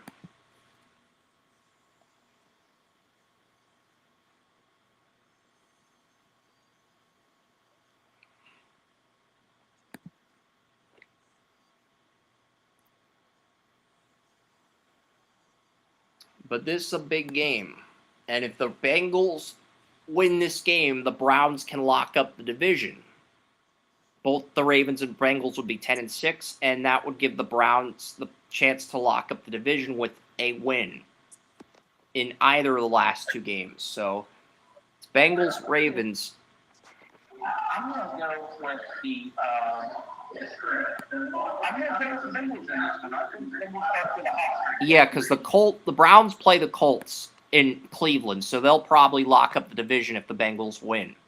And then the Broncos play the Patriots. It's in Gillette Stadium, though, and I think it's with the cold weather. I like New England here. If this was in Denver, I probably would take Denver, but it's in New England, and I think whoever has home field between these two usually wins.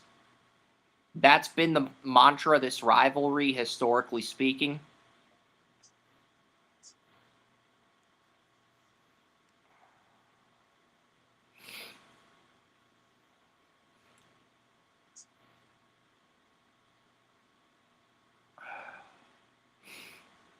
So who was it now? Broncos and Patriots in New England. I'll go with the Broncos. Oh, are you sure? I'm going to eat this. I found this Reese's Pieces on the floor. It's 2 days old from the... I'm going to eat it if the Broncos... I'm going to eat it if the Patriots miss the playoffs. I'm kidding. I shouldn't eat something that unhealthy. I don't know. I haven't been paying attention. That was not going to work on Joey. I was going to try to guilt him into eating something unhealthy that was on the floor for 2 days. That was not going to work on Joey. I love your laser focus. That's the champion attitude, the champion mindset. All right, Chiefs Chargers. Chiefs. So the Chiefs win. They move to 11-5. The Patriots still have a wild card at 10-6 though. But the Patriots, Ravens, and Bengals are all 10-6. The Rams and Buccaneers in Tampa, they're both 11-4. This game could have implications on the 1 seed. It's in Tampa. I'll go with Rams. And the Rams win, so the Bucs remain at 3. We've got the 8-7 Jags hosting the 8-7 Commanders. I'll go with the Jags. And so with that note, the Jags winning means the Giants move ahead of the Lions, tentatively speaking, because you picked the Giants to beat the Lions. So the Saints and the Falcons in Atlanta. I'll take Atlanta. And Saints can't win a game that they need to win in order to make the playoffs. The Browns, they secure their first AFC North title. I do think if the Browns win the AFC North, it'll be this year. But I also think the Bengals have an easier strength of schedule, and I love the additions the Bengals made, which is why I picked them to win the division. So you're going to take the Browns over the Colts, though. Like, it's not even...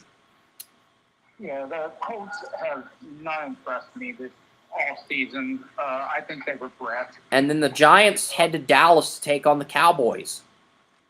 Giants. Giants win, Jerry Jones chokes, and with that, the Giants are 9-7. They now lead the division. The Steelers head to Tennessee to take on the Titans. I'm guessing you're taking the Titans. Yes. Okay.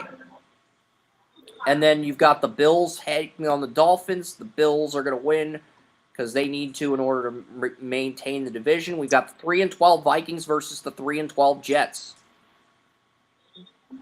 It's in New York. Okay, who are they going against? The Vikings play the Jets. Both teams are 3-12.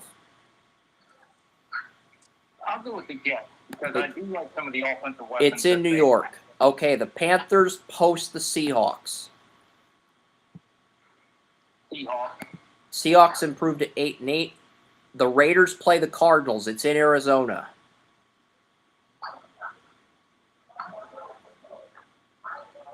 I'll take Cardinals. And then the Lions play the Bears. It's in Chicago. Lions.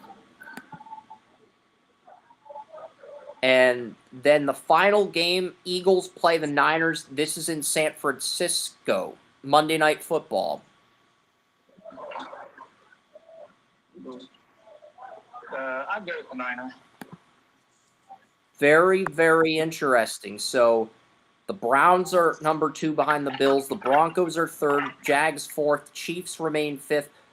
And the Bengals, with their win over the Ravens, they move into the final wild card. The Rams are 12-4. Bears 11-5. Bucks 11-5. The Giants overtake the Eagles in Week 17 as the NFC East division leader. It's interesting how this worked. The first 4 weeks, it was the Commanders that led the division. Then it was the Cowboys in weeks 5 through 8. And then in weeks 9 through 12, it was the Eagles. And the Eagles kept that lead until week 17, where the Giants take over. So everybody gets a turn as the division leader in the NFC East in Joey's simulator. Everybody gets a turn, but it's the Giants who don't lead the division until week 17. And now we're on to the final week of the season. We're going to start with all the games that do not have implications on the playoffs in your simulator. That's what we're going to do. We're going to start with all the games that do not have playoff. Okay, why are the Packers 9-6? What Packers week did we skip here? I'm trying to figure out what the hell I did wrong here. Something. Oh, we skipped Texans Packers. It's in Green Bay. Packers.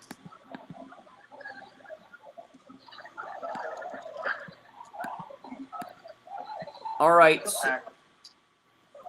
So now that we've got that covered, Rams have a 1-game lead over the Bears and Buccaneers. Bears have the head-to-head win over Tampa. Niners are 5 seed. Giants are 9-7. Packers are the 6 seed, and the Lions have the final wild card.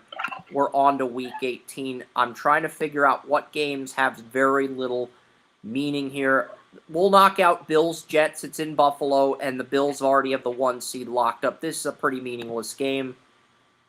We'll give it to the Bills. And then the Bears play the Vikings in Minnesota. That's another meaningless game, since the Rams pretty much already have the 1 seed locked up. Seahawks could still theoretically get in if they win the tiebreakers and the Lions lose to Green Bay and Lambeau. So are we going to give the Seahawks the road win here? Because the Rams are 12-4. I'm pretty certain even if the Seahawks win and the Bears and Buccaneers win, I'm pretty certain that the nothing changes. The Rams are still the 1 seed. I'm pretty certain that's the case.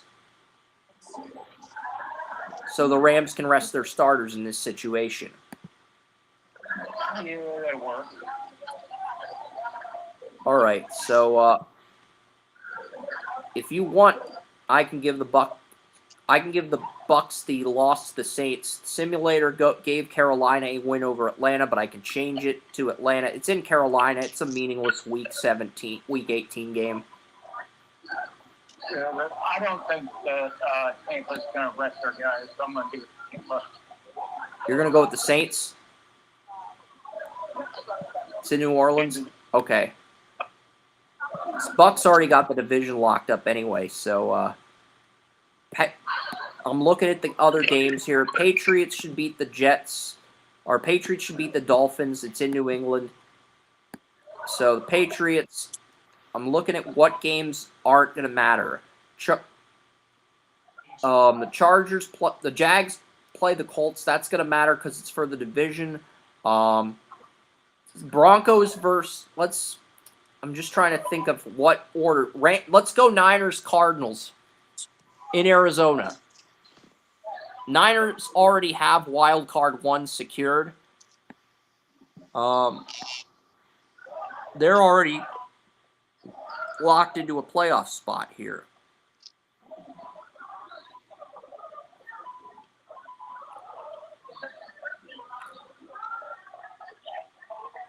You going Niners or Cardinals? It's in Arizona. Niners. All right, so the Niners. Oh, what is this? With the Niners beating the Cardinals, the Niners have moved ahead of the Rams. The Niners have moved ahead of the Rams. Ooh, That's very like interesting in the final week of the season. Due to the I like it. I tiebreakers, like it. Williams Niners have jumped the Rams, and they're the 1 seed. So that's Well, it sounds like, something that this team would do, and it is absolutely a team because there's really, they're stars like, Christian McCaffrey, George Kittle, but they just work so well together, and Kyle Shanahan's system is, off the map, off the reservation, like it's freaking above everything. And, so you're going so I with the like that. Ravens, correct? Over the Steelers? It's in Baltimore. Yeah. So the Ravens have moved ahead of the Bengals at the moment, but the Bengals play the Browns. We'll save that game for the end. I want to clear up I want to tie up the loose ends here on games that do not have as much implications in the playoffs. Cowboys, Commanders, and Washington. Cowboys. Cowboys and Commanders both finished 8 and 9, so neither of them is going to win the division. The winner of Giants Eagles will win the division more than likely. It's in New York, so that's a game we'll save. I'm just trying to do process of elimination here. We've got Titans and Texans. That'll be the next game we knock out. It's 8-8 Titans versus the 7-9 Texans. I got Texans. I also have Texans, and I have Texans winning the division at 8 and 9, and I've got the Titans choking the division away. I've got the Jags actually I've got the Jags in the bottom 2 with the Colts. I just have zero confidence in Tootin. I don't trust the tight ends the Jags added. I've got the Jags at 7 and 10. But anyway, let's get back to your bracket. Here we've got all except for Tanner Kozoil. yeah, I like think Kozoil. I just don't trust anyone else on yeah, the for sure. I've even had if the people. Colts beat the Jags, they win the division. So with the Texans winning, this Jags-Colts game in Indy is pretty meaningless. We know the Jags are going to win the division even if the Colts win the game, but I don't know. We'll give the Jags the win. I don't know. I'm guessing Joey wants has the Jags winning, so the Jags are 10 and 7. They're the 4 seed. Now, the only thing left to decide is the AFC West and the Browns-Bengals game. Everything else, and the NFC North game between the Packers and Lions. So there's a few things and the Giants. So we got the Packers-Lions. We've got the NFC East. Let's do Packers-Lions since that game's going to have wild card implications. It's in Green Bay.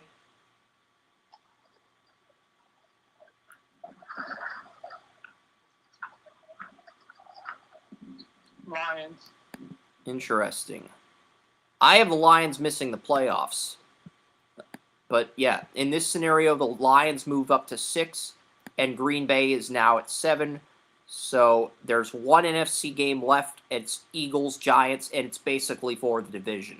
And the only other AFC games left are Browns, Bengals, and the 2 AFC West games. The Chiefs play the Raiders.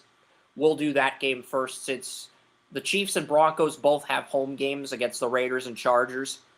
So we'll do Chiefs-Raiders first. It's in Arrowhead. I got Chiefs. And then the Chargers play the Broncos in Denver. If the Chargers win this, the Chiefs win the division. If the Broncos win this, the Broncos win the division. Flip a coin. Like, state implications. Now it's like, well. I flipped a coin. It landed on the Chargers. They won 15-14. Okay, because I don't like when you say the implications of stuff like this, because then it's like, well, Yeah, but the Broncos, even though they lost the Chargers, they get the Jags in Jacksonville, and the Chiefs are 12-5.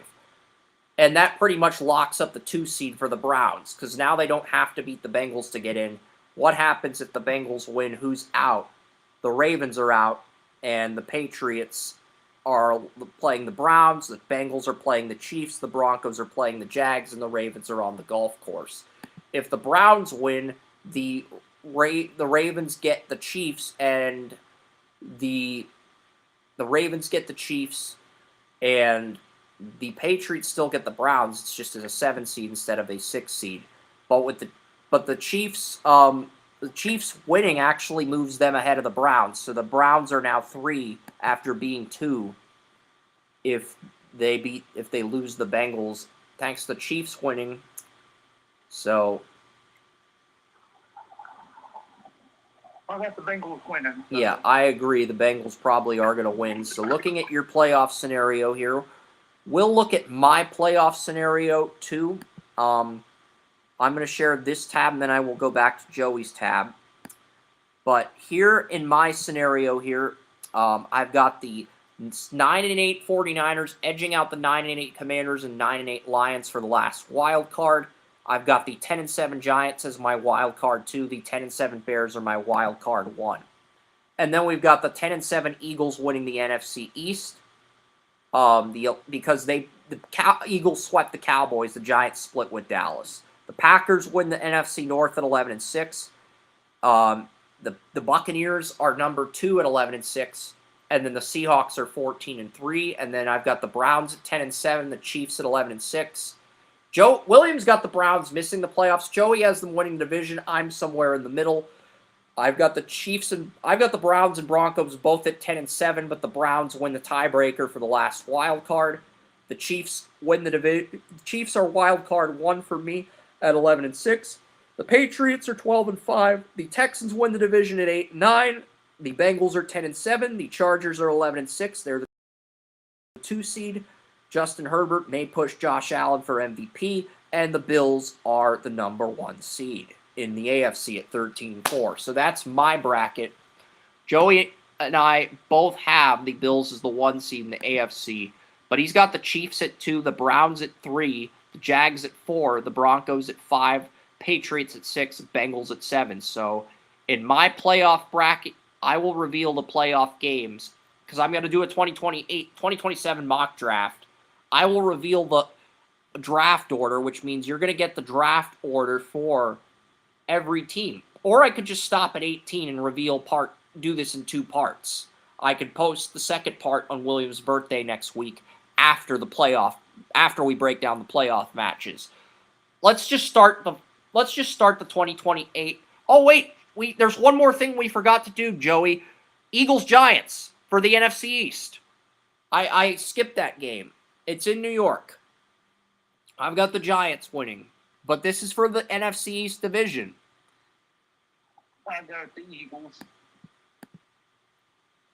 So the Eagles get in at 9-8. They host the Rams. The Buccaneers host the Lions, and the Bears host the Packers. Those are the wild card games official. And the Williams Niners have a bye. So that's how it ends. So, all right, guys. I will give you the first 18 picks of my mock draft. I'll go back to Joey's simulator briefly here, because if you guys, but yes, I'll show you guys Joey's simulator briefly here, and then I'm gonna get into the mock draft. I'll get into the draft order. I'll get into the mock draft. I'll get into all that good shit in a second. Oh, it's showing. I'm not sure what it's showing on Restream here. I thought it was showing my screen, but whatever. I'm just gonna stop sharing, and then I'm gonna load my screen. And then Joey's again, because Restream is literally bricking. It is literally bricking here. It is. It's literally bricking here. I don't want a demo. I want you to go back to welcome. I want you to go back to welcome and not be an a-hole. I want you to go back to welcome. There should not be a demo. There should be welcome, and that's it. That's it. You know? I don't want to screen share and demo, damn it. I want you to go to the welcome screen. I really need to delete the demo and just make it so that the welcome screen's the only thing on the screen. But Restream gives you 2 screens, and it's so fucking annoying when they go from one screen to the next. It's really annoying, guys. Like, no, I don't want Mac Tahoe. Apple, you're an asshole for doing that when I'm on the air. Fuck. I'm cussing because this is taking a long time to load. Fuck. Alright. I'm back on the proper screen. But yeah, I'll show you guys Joey's simulator and mine one more freaking time. One more time, and then we're getting in the mock draft. Because I don't know what's going on here. I don't know if William's still here. He might be. Damn it, don't go to the fucking demo. Fuck that shit. Really, fuck that shit. I'm at the point where, okay, William is here, but his camera's turned off. And I'm going to turn his camera on. before I screen share anything else, I want to turn Williams' camera back on and his mic back on. God damn it, fucking Restream being retard stream. You're being retard stream right now. I don't think I've ever been pissed off enough to call Restream retard stream. That should say something. I've never been this angry. Hey. It's never gotten to that point. It's never gotten to that point, but yeah. What happened? Oh, there I am. There we are. Yeah, there we are. I love the Bruce Lee poster, by Thanks, the way. man. The moose is also pretty I had cool. another one of those. All right. I gave to my nephew. Yeah. So we Yeah, have I can respect the hell out of that. It's cool guy. So this is my playoff picture here for everyone that can see. So those 8 teams made it. The Commanders, the Lions got screwed. The Broncos, Ravens got screwed. The Titans had a chance to win the division, but against the Texans in Week 18. So I've got the Rams at 8-9 with a losing record. I've got the Falcons and Panthers, Saints, and Cowboys all at 8-9. I've got the Vikings at 7-10. And really, it's just... But yeah, I'm going to get to Joe. I will get to the mock draft in just a few minutes. I know you guys are seeing the spoilers for next week, but I want to show Joey's simulator one more time, and then I promise you we will get to the mock draft for 2027 because I did promise a 2027 mock draft for my audience. I did. And I'm not going to. I know. I'm not going to back down from my promise. I was But there. I want to make sure everyone on Joe. I just want to make sure everyone saw my simulator and everyone saw Joey's final results. Everyone. I'm just making sure everyone saw Joey's results here. So you can see the Bills are the 1 seed. Williams Niners are the NFC 1 seed. The Chiefs and Bears are the 2 seeds. The Browns and Buccaneers are both 3 seeds. The Eagles win the NFC South 9-8 over the Giants. The Rams go from being the 1 seed all year to getting the 5 seed, and then the Lions are the 6 seed. The Packers are the 7 seed, and then the Patriots, Broncos, Bengals. So Joey has a little bit more confidence in the Jags than I do, whereas I think the Jags are going to regress this year. I've got an 8-9 team making the playoffs, and it's the AFC South champion, not the NFC South champion. So, but yes, other than that, our results are similar. I've got 5 blue chip players in this year's NFL draft: Jeremiah Smith, running wide receiver, Ohio State; Carter Smith, left tackle, Indiana; Leonard Moore, cornerback, Notre Dame; Ahmad Hardy, running back, Missouri; and Mark Fletcher Jr., running back, Miami. Those are my 5 blue chip players. I also have 6 quarterbacks in the first round, and all of them are in the top 12. So just want to get that out of the way before we start the mock draft. So, and we will start the mock draft very shortly. I just want to go back to my screen here. And once I go back to my screen on Restream, we will, I promise you, we will do the mock draft. Because I've got 2 players I'm considering at number 1. The Dolphins do have the number 1 pick, but there's 2 quarterbacks that I have a 93 out of 99 potential on. Those 2 quarterbacks are Oregon, Julian Sayin. Those dates, 2 guys I'm considering. Arch Manning is my QB6. He could re-enter the QB1 conversation if he beats Sam this time around, but at this moment, I have 5 QBs ahead of Arch Manning. As dumb as that sounds, Joey, I have 5 QBs ahead of Arch. So, yeah, and it's absolutely understandable with Arch Manning. You know, he looks like a mid quarterback. You know, just plain mid. But and the 2 he guys hasn't done I'm anything debating yet. on it, one are Dante Moore and Sayin. Joey says Dante Moore's QB1. William, I you said was Sayin watching Dante QB1. Moore throw passes into the dirt. You know, I saw many of those. I love Julian Sayin. I love what he is. You know, his football IQ is great. You know, and I he had Julian plays. Sayin in my 2027 mock back in the summer. I did not have Moore in my mock, but I'm going to let Joey make his case for Moore. Well, here's the thing.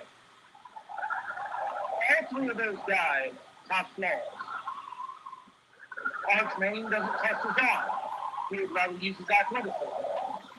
He's got a great arm. He just doesn't trust it as much as he does the rest of the body of work. You know, you understand. Doesn't throw shorter arm.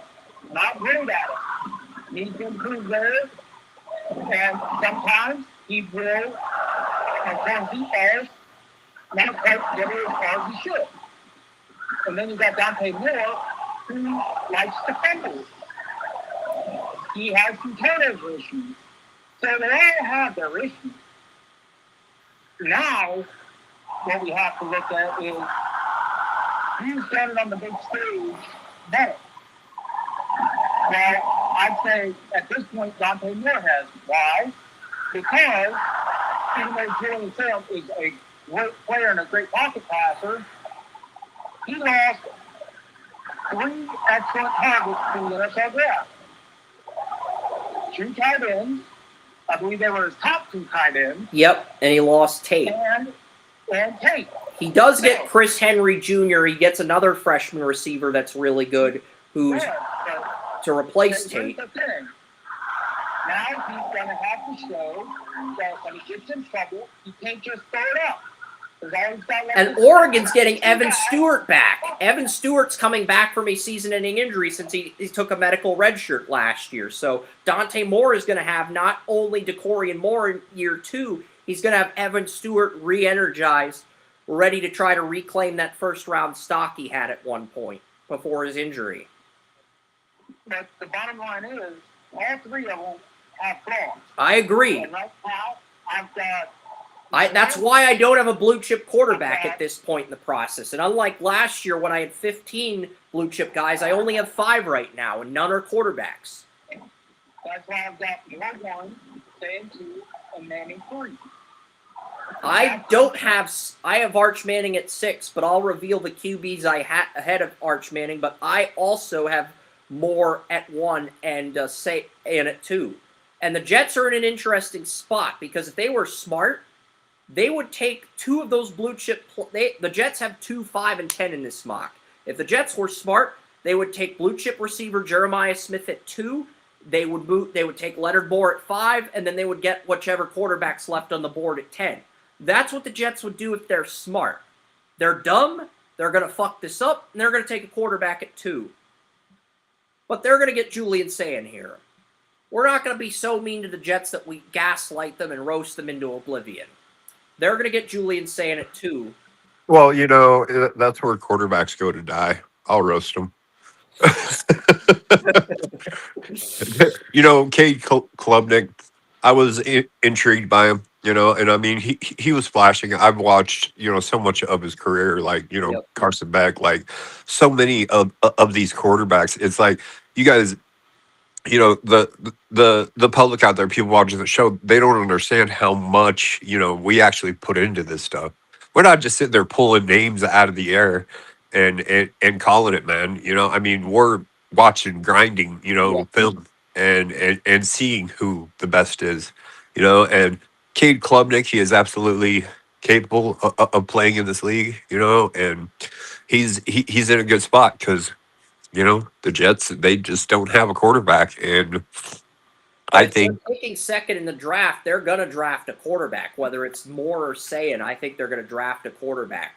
They probably should take 2 blue chip players, because if I only have 5 blue chip players and you got 3 picks at 2, 5, and 10, the smart thing to do is get those blue chip players and then take your QB at 10 and let him compete with Klubnik. That's the smart thing to do. The Jets are not a smart franchise, William. That's why they're QB at 2. Exactly. You know, building competition is one thing where you, in the positions, you know, the player wants to win. You know, that builds more winning. You know, he gets to the point, you know, building competition is the thing that I would do on the team every time. You know, I take the best player available so much of the time. But, you know, well, until it's like, you know, need and best player available are, you know, one and the same. Yeah. This is where things get interesting, because at number 3, I've got the Raiders picking Jeremiah Smith.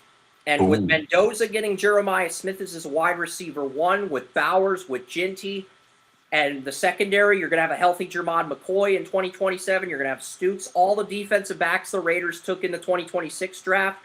You add Jeremiah Smith to the Raiders, who's already caught some passes at a workout with, he's already worked out with Mendoza in the offseason, Jeremiah Smith, at a training facility. So you add him to the Raiders and you give him another outlet along with Bowers and Ginty for Mendoza. So I think if you get Jeremiah Smith, you can win 7 to 11 games. You're not going to push for a Super Bowl anytime soon, but you could legitimately win 7 to 11 games if you get Jeremiah Smith for Mendoza. That would be crazy, man, with Brock Bowers and just everything that they have there. Yep. Number 4 is where things get interesting.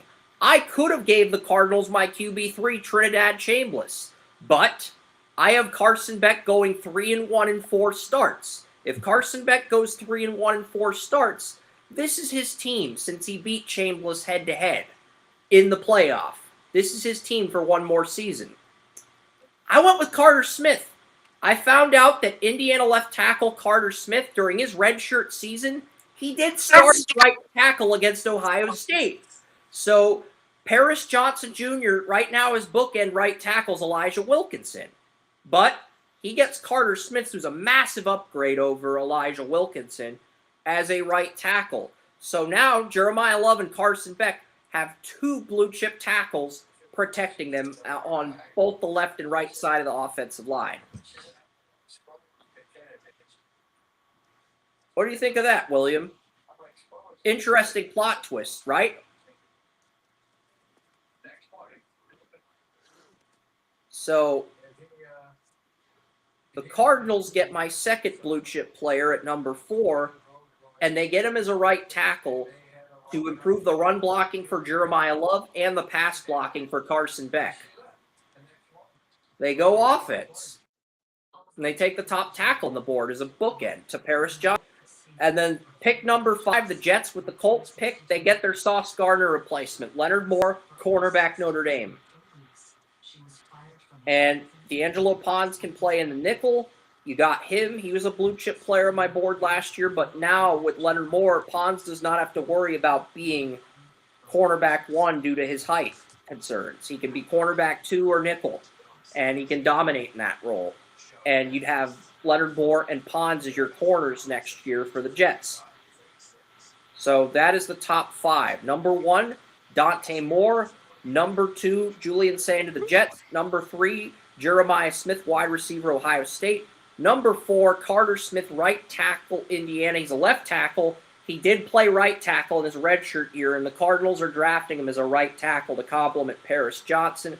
And then the Colts, the Jets get Leonard Moore with the Colts' first-round pick to replace Sauce Gardner. That's my top 5, William and Joey. Any thoughts on that top 5 before I get to 6 through 10? I really like it, because it's, I know that you grind all that film and watch all that stuff, and make these calls, and I completely agree. I mean, Jeremiah Smith, ever since he was a freshman, has been putting on, a show.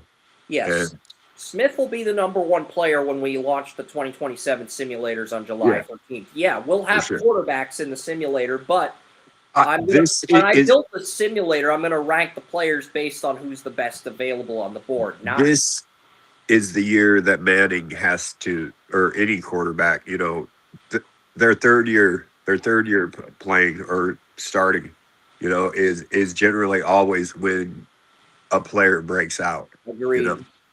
And I want to see what's going to happen with these guys, these young guys, and who's going to stay in college, because of nil. They're taking a downgrade. They're taking a pay cut, to go to the NFL. And with these... Okay, sorry. I didn't mean to... The 6th Jaguars select Ahmad Hardy, running back Missouri. Ahmad Hardy, he is the 4th of my 5 blue chip players.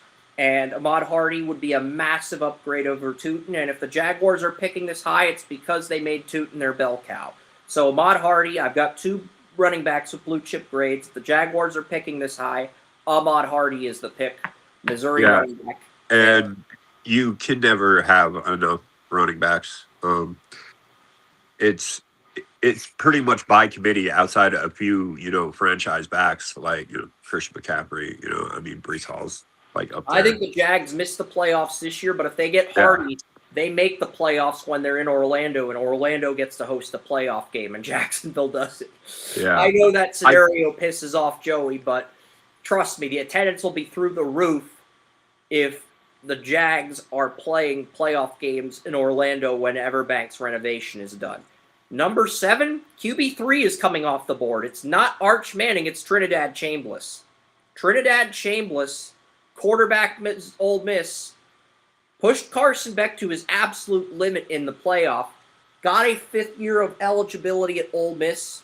So I have Trinidad Chambliss here to the Vikings, and let's face it, if the Vikings go 7-10, finish last in the NFC North for the 2nd consecutive season, I know they finished 9-8 last year, but the Vikings tied the Lions for last in the division, and they technically did finish last in the division last year. If it wasn't for the Packers resting their starters, the Vikings would have had a losing record in Week 18. So the Vikings, if they finish last for a 2nd year in a row, they will draft a quarterback here. That's just the reality. And I gave the Vikings Trinidad Chambliss out of Ole Miss with this pick at number 7. That's a very interesting pick too, because didn't he have to file to get another year of eligibility? Yeah, he did. Yeah. So it's going to be one of those things where. And I've got a 92 out of 99 potential on Chambliss, 1 point lower than Moore and Sayin for their potential. But Moore, Chambliss might have a better floor. I would argue Sayin and Chambliss have the 2 best floors of the QBs in this draft. Yeah, I've watched. Dizon, whatever the hell his name is, dribbling, and watching, Chambliss, and he, for some reason, it was kind of like a Jalen Milroe kind of thing. I watched him throw some passes. Yeah, Chambliss started out at Ferris State, then he transferred to Ole Miss last year. Yeah. And then he won the starting QB job and took over for Jackson Dart this year. Yep. So, yep. And then the Titans get my final blue chip player, Mark Fletcher Jr., Miami Hurricanes running back. I think they buy out Pollard. They let Tajay Spears walk, and it is Mark Fletcher Jr. and Nick Singleton in that backfield next season as your 1-2. That would be a great backfield right there, man. Nick Singleton is a good running back, no matter what people think of him. I don't think he's a blue chip running back like Fletcher, but as a number 2 to him, that's a really good tandem. Yeah, for sure. Cam Ward. That was the other player in that Josh Allen trade in our Under the Bleachers league. It was Tootin. Yep. Burton. I'm not as high on Tootin, but he's the Jaguars de facto starting. I got him in a trade. Dude wanted Chris Olave, and he traded me Tootin and Michael Pittman, I think. He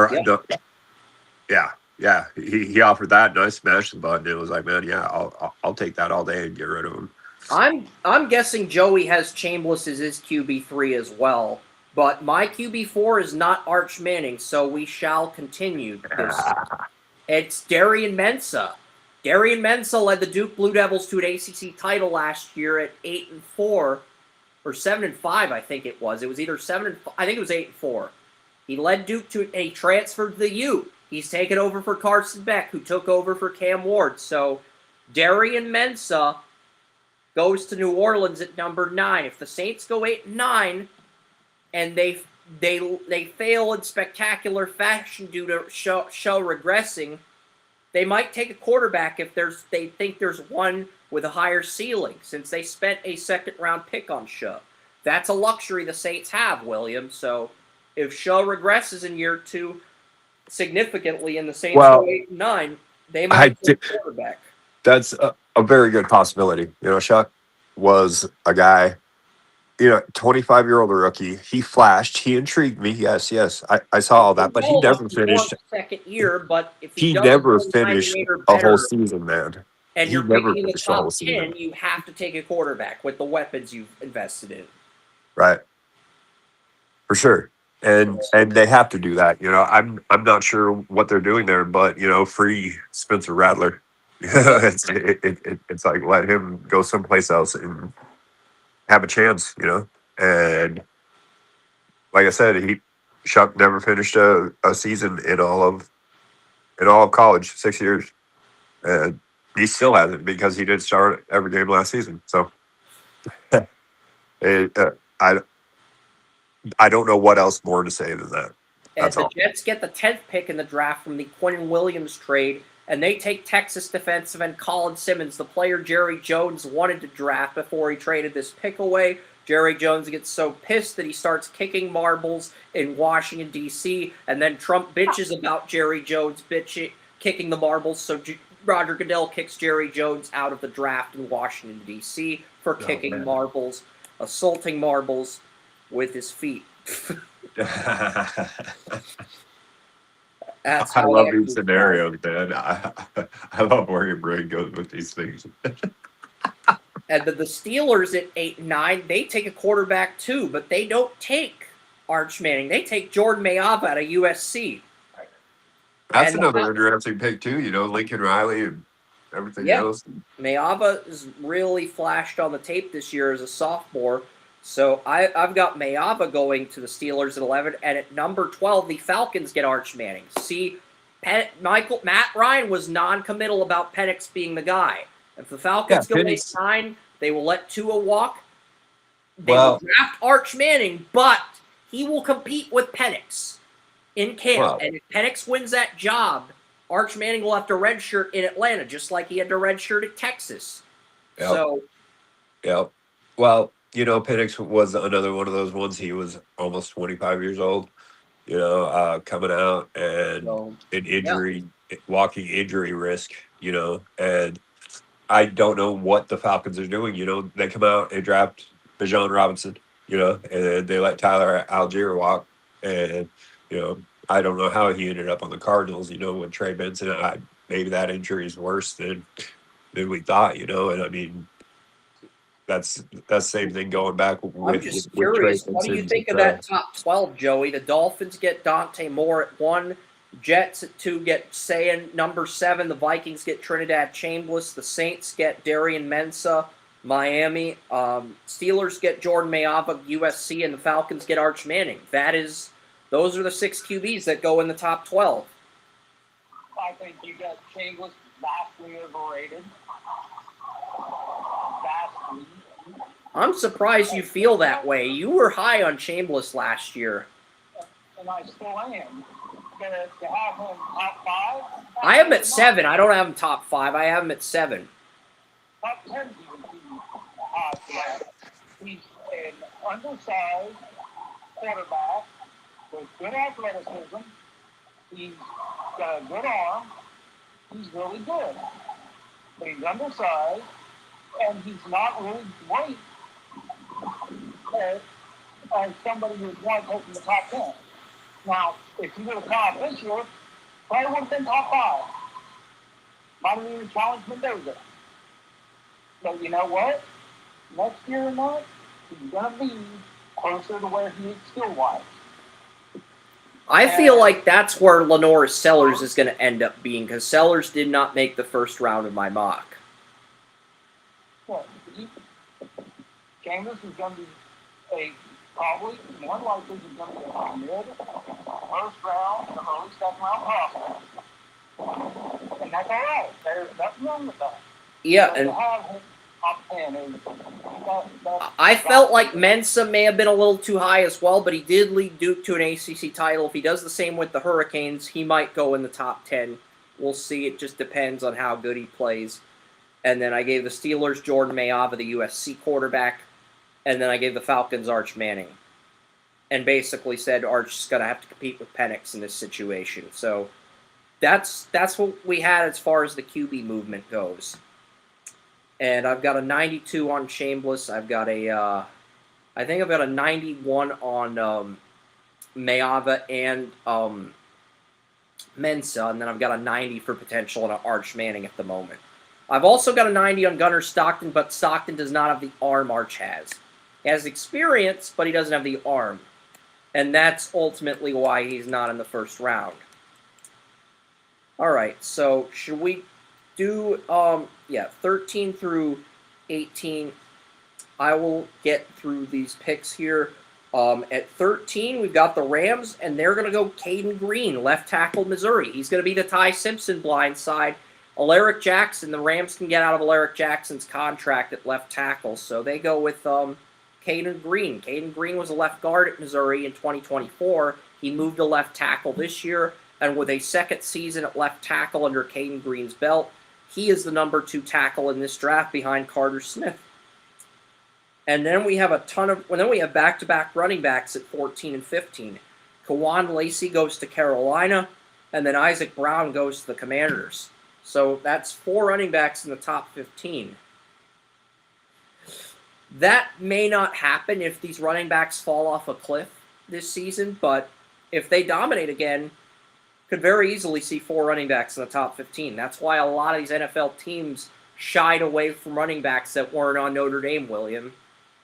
That's a large reason why a lot of these teams shied away from running backs. It's why Jonah Coleman fell to round 4, even though he was my running back 2. Emmett Johnson fell to Chiefs in round 5. Jonah Coleman is something else, dude. Like I couldn't believe to see him like fall like that. And he was my running back 2. Yeah. But I think there's a reason why a lot of these guys fell, and it's because next year, a lot of people love next year's running back class. 28 looks promising too. Yeah, and a running back is a player that you take if you think that, you're one player away from a championship.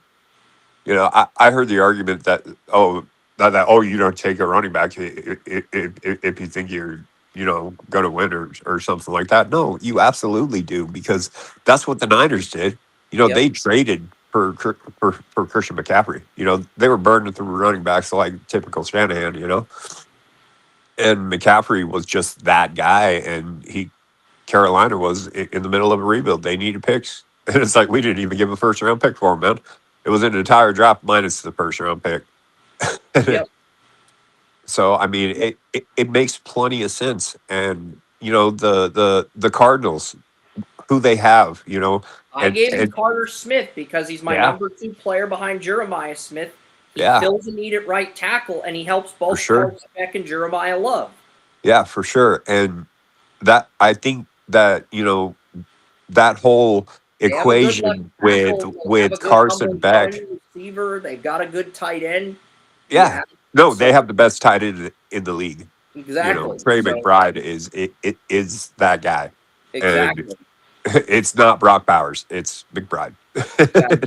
And I've got some coming up and everything else. But and if the Cardinals draft Carter Smith and listen to us, start Carson Beck and start Jeremiah Love, they can make the playoffs in 2020. Carson Beck went right where I had him graded last year. But, with this quarterback class, it was like Carson Beck was number 1. And he has that hardware. He has the experience. He has that on the national stage. He's been there. He's done that. And I mean, he is good, and that's just the point, man. And it's kind of scary because the NFC West is something else now, and it's like, could they possibly take? I mean, all 3 wild cards? I don't know, but the Rams at 8 and 9, missing the playoffs. But I think what will happen is Stafford. I don't know. Maybe Stafford goes down and Ty Simpson gets rushed in. Because Stafford's injured, and that would be unfortunate. I'm not sure what's going on there because Ty Simpson was just a playing quarterback. Yeah, but regardless, either way, the Rams get a left tackle to replace Alaric Jackson. I gave him Caden Green. Panthers got Kawan Lacey, Ole Miss. Lions got the Commanders got Isaac Brown out of Louisville. So 4 running backs in the top 15. The Lions go with KJ Bolden, the Georgia strong safety, at 16 to replace Brian Branch, who's a UFA. And both Branch and Kirby Joseph are dealing with injuries. The Lions already paid Joseph. They haven't extended Branch. I don't think they're going to extend Branch. And they can get any of these safeties on a rookie contract for 5 years and just reload and let Branch walk. And that's what I think they're going to end up doing, because they've got Sam Laporta from the 2023 draft. They got the two, Jack Campbell. They didn't give him a fifth-year tender. They got to pay him. They got to pay Laporta. They gave Gibbs a fifth-year tender. So Gibbs is the only player from the Lions 2023 draft that's back next season. I think they're going to bring back Laporta or Campbell. They're going to let the other walk, but they'll try to bring back both of those guys. They're going to let Branch walk since he's dealing with an injury now. And they're going to reload at safety. I think with another safety on a rookie contract. That's with the fifth-year tender. The Ravens, I gave them a center. Tulane left guard Shadier Hurst. I had the same grade on him that I had on Ione. And here's the kicker, Joey. Hurst transferred from Tulane to Houston. He is taking snaps at center with the Houston Cougars. It's an interesting nugget that not a lot of people in the mainstream media have picked up on. Shadier Hurst, the Tulane left guard that had a really good season last year, he came back to college, he entered the transfer portal, and he's now starting at center for the Houston Cougars.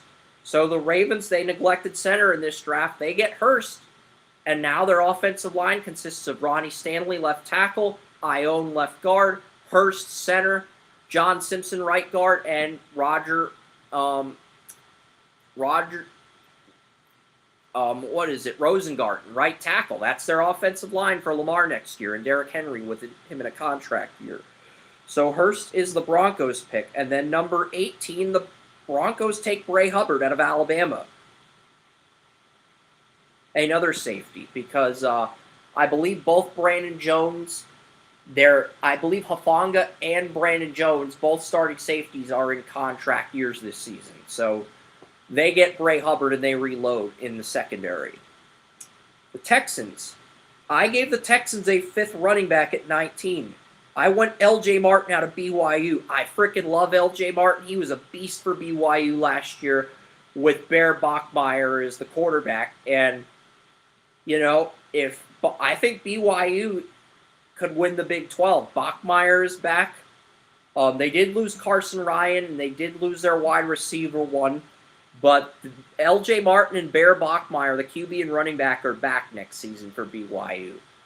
So BYU, they made the Big 12 championship. We'll see what BYU can do. But right now, I've got L.J. Martin at 19. I've got L.J. Martin. He is one of 6 running backs that I have as a running back with Pro Bowl upside.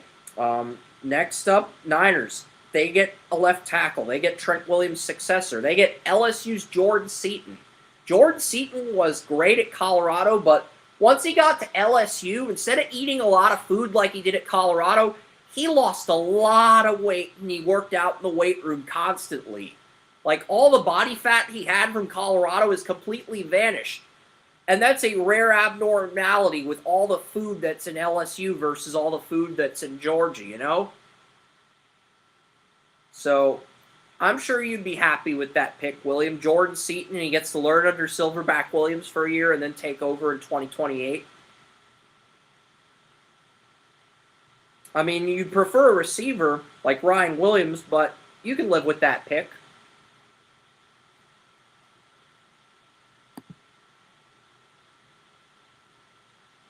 So, yes, your Niners are going to get...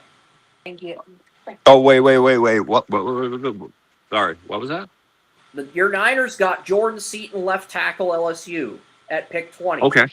That makes absolute sense, man. Trent Williams is 38 years old. Probably he'll be 30. And all the body fat Seaton had at Colorado is gone since he's arrived at LSU, which is amazing considering a lot of offensive linemen love LSU. They love it.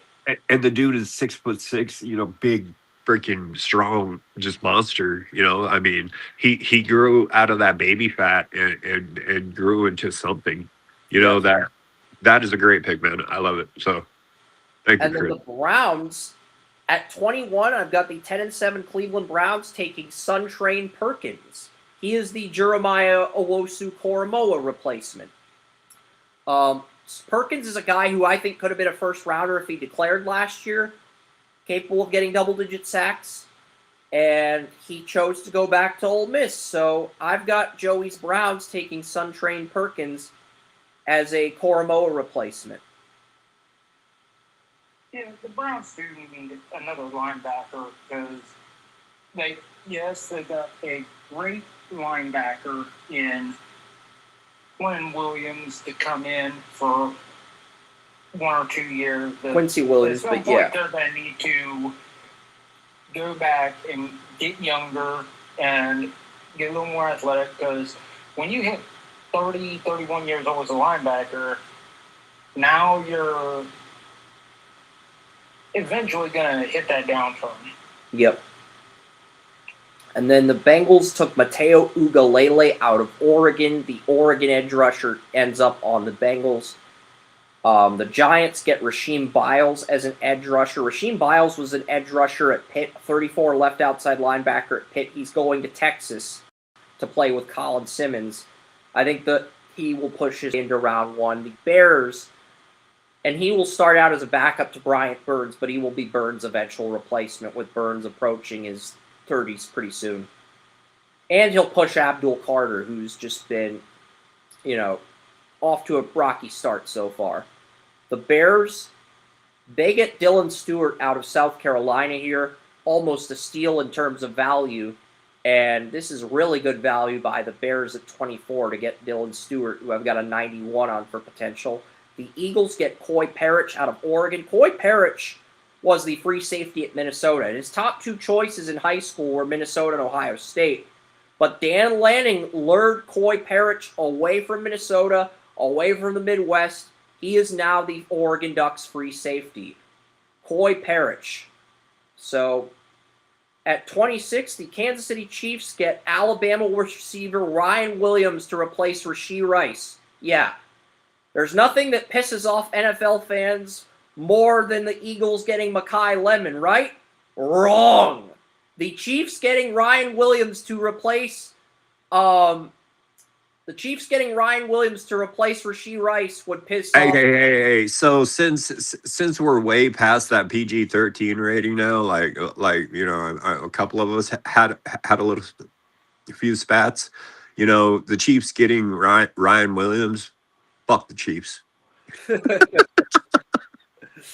They get him to pair with Worthy, and they let Rashee Rice walk. At 27, the Packers go defensive tackle. Amori Washington out of Oregon's the top defensive tackle in this draft.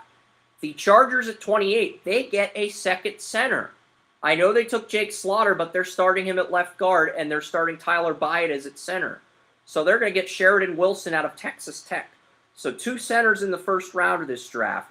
Shadir Hurst to the Ravens, and Sheridan Wilson at Texas Tech. At 29, the Buccaneers select Justice Haynes, running back Michigan.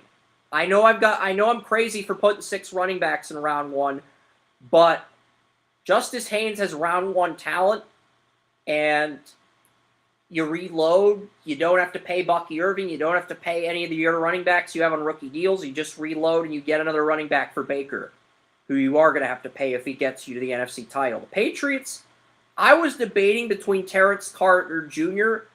and Tao Johnson. I went with Tao Johnson. Tao Johnson was a beast for Kyle Whittingham at Utah. He transferred to UCLA, and I have Tao Johnson going to New England to be Kevin Byard's replacement. Terrence Carter Jr. did end up on Seattle at 31. The Texas Tech tight end ended up on Seattle at 31. And the Super Bowl champion Buffalo Bills took Evan Williams, wide receiver Oregon. I think Evan Williams is going to have a resurgent season with the Oregon Ducks coming off a season-ending injury, and I think he's going to play his way into the late first round. So I have the Bills getting Evan Williams. They'll have that fifth-year option for him. They can ease him into the lineup like the Packers have done with Matthew Golden if they keep their current core of weapons. And he would start out as a slot receiver if they let Josh Palmer walk after this year. But Evan Williams would push both Skylar Bell and he would push Skylar Bell for the slot receiver job. I think Bell's ceiling's a little bit higher than Williams, but Williams has a better floor. But that will be a hell of a positional battle between Evan Williams and Skylar Bell for the wide receiver 3 job in camp next year. But that is my first 2027 NFL mock draft. Likes, dislikes, any picks you want to go over again before we sign off, and I'm going to check what we have in the chat room. Oh, waiting room help. Okay. All right. I don't know if okay. What up? Any picks you like, dislike, want me to go over again? I'll break down the playoff matchups next week, but that is the first 2027 mock draft. Just the first round, but Just the first round. Well, yeah. You know, I mean, it's still way early on a lot of these things. You know, and like I said, with the quarterbacks, it's gonna there's a decide. reason Nil it's loaded. is gonna When I decide. made You the know, first 2027 mock 2 years ago, I had and I made my first 2027 mock in August. I had 7 receivers in the first round. I only put 3 in this mock, but I have 6 running backs, 6 quarterbacks, and a tight end. So yeah, and I think Terrence Carter Jr. is going to be the breakout tight end at Texas Tech. When you take into account that Texas Tech lost their Reggie Virgil and Caleb Douglas, that opens things up for Terrence Carter Jr. to be that security blanket for Brendan Sorsby or whoever takes over for Sorsby if he's banned this season for gambling. So I think Terrence Carter's going to surge up boards and play his way into round 1. But I've got 16 players already in that first round that are dynasty options for William or anyone else in Williams Under the Bleachers rookie league for next year that we've already pinpointed and said, hey, this guy might be a fit. And, you know, let's see what happens. Any other picks you want to comment on, William and Joey, before we sign off? I've got some college baseball to watch. I'm also working on round 2 of my NHL mock draft, so yeah, we're for gonna sure. sign off unless you guys have any final thoughts on the mock draft or anything in general. I'm good, man. I still have so much film to watch for next year, and that starts probably tonight. Yeah, I mean, I think the mock draft I posted got William in the mood to watch some film, so that's good. For sure. So, yeah, if anyone's still listening, you know, check us out. # Under the Bleachers, # Draft Utopia. Monday, #Tight End I'll have Punch. my NBA Finals preview. Tuesday, it'll be the Emmanuel Watson Sportshead Radio. Wednesday, 8:30, Under the Bleachers. Claude Lemieux thumbnail, I'm guessing, versus the thumbnail you wanted last week. And then Friday, I might do a QMJHL draft. Next Saturday is William's birthday. We will break down the playoff matchups in my bracket and Joey's bracket. So For sure. So that's what we'll be doing on William's birthday next week. And yeah. So Alrighty. that's it. Enjoy your weekend, Joey. For sure. Thanks, guys. Thanks, Joey. Sorry for cutting out and looking like a Saturday morning monster here or something.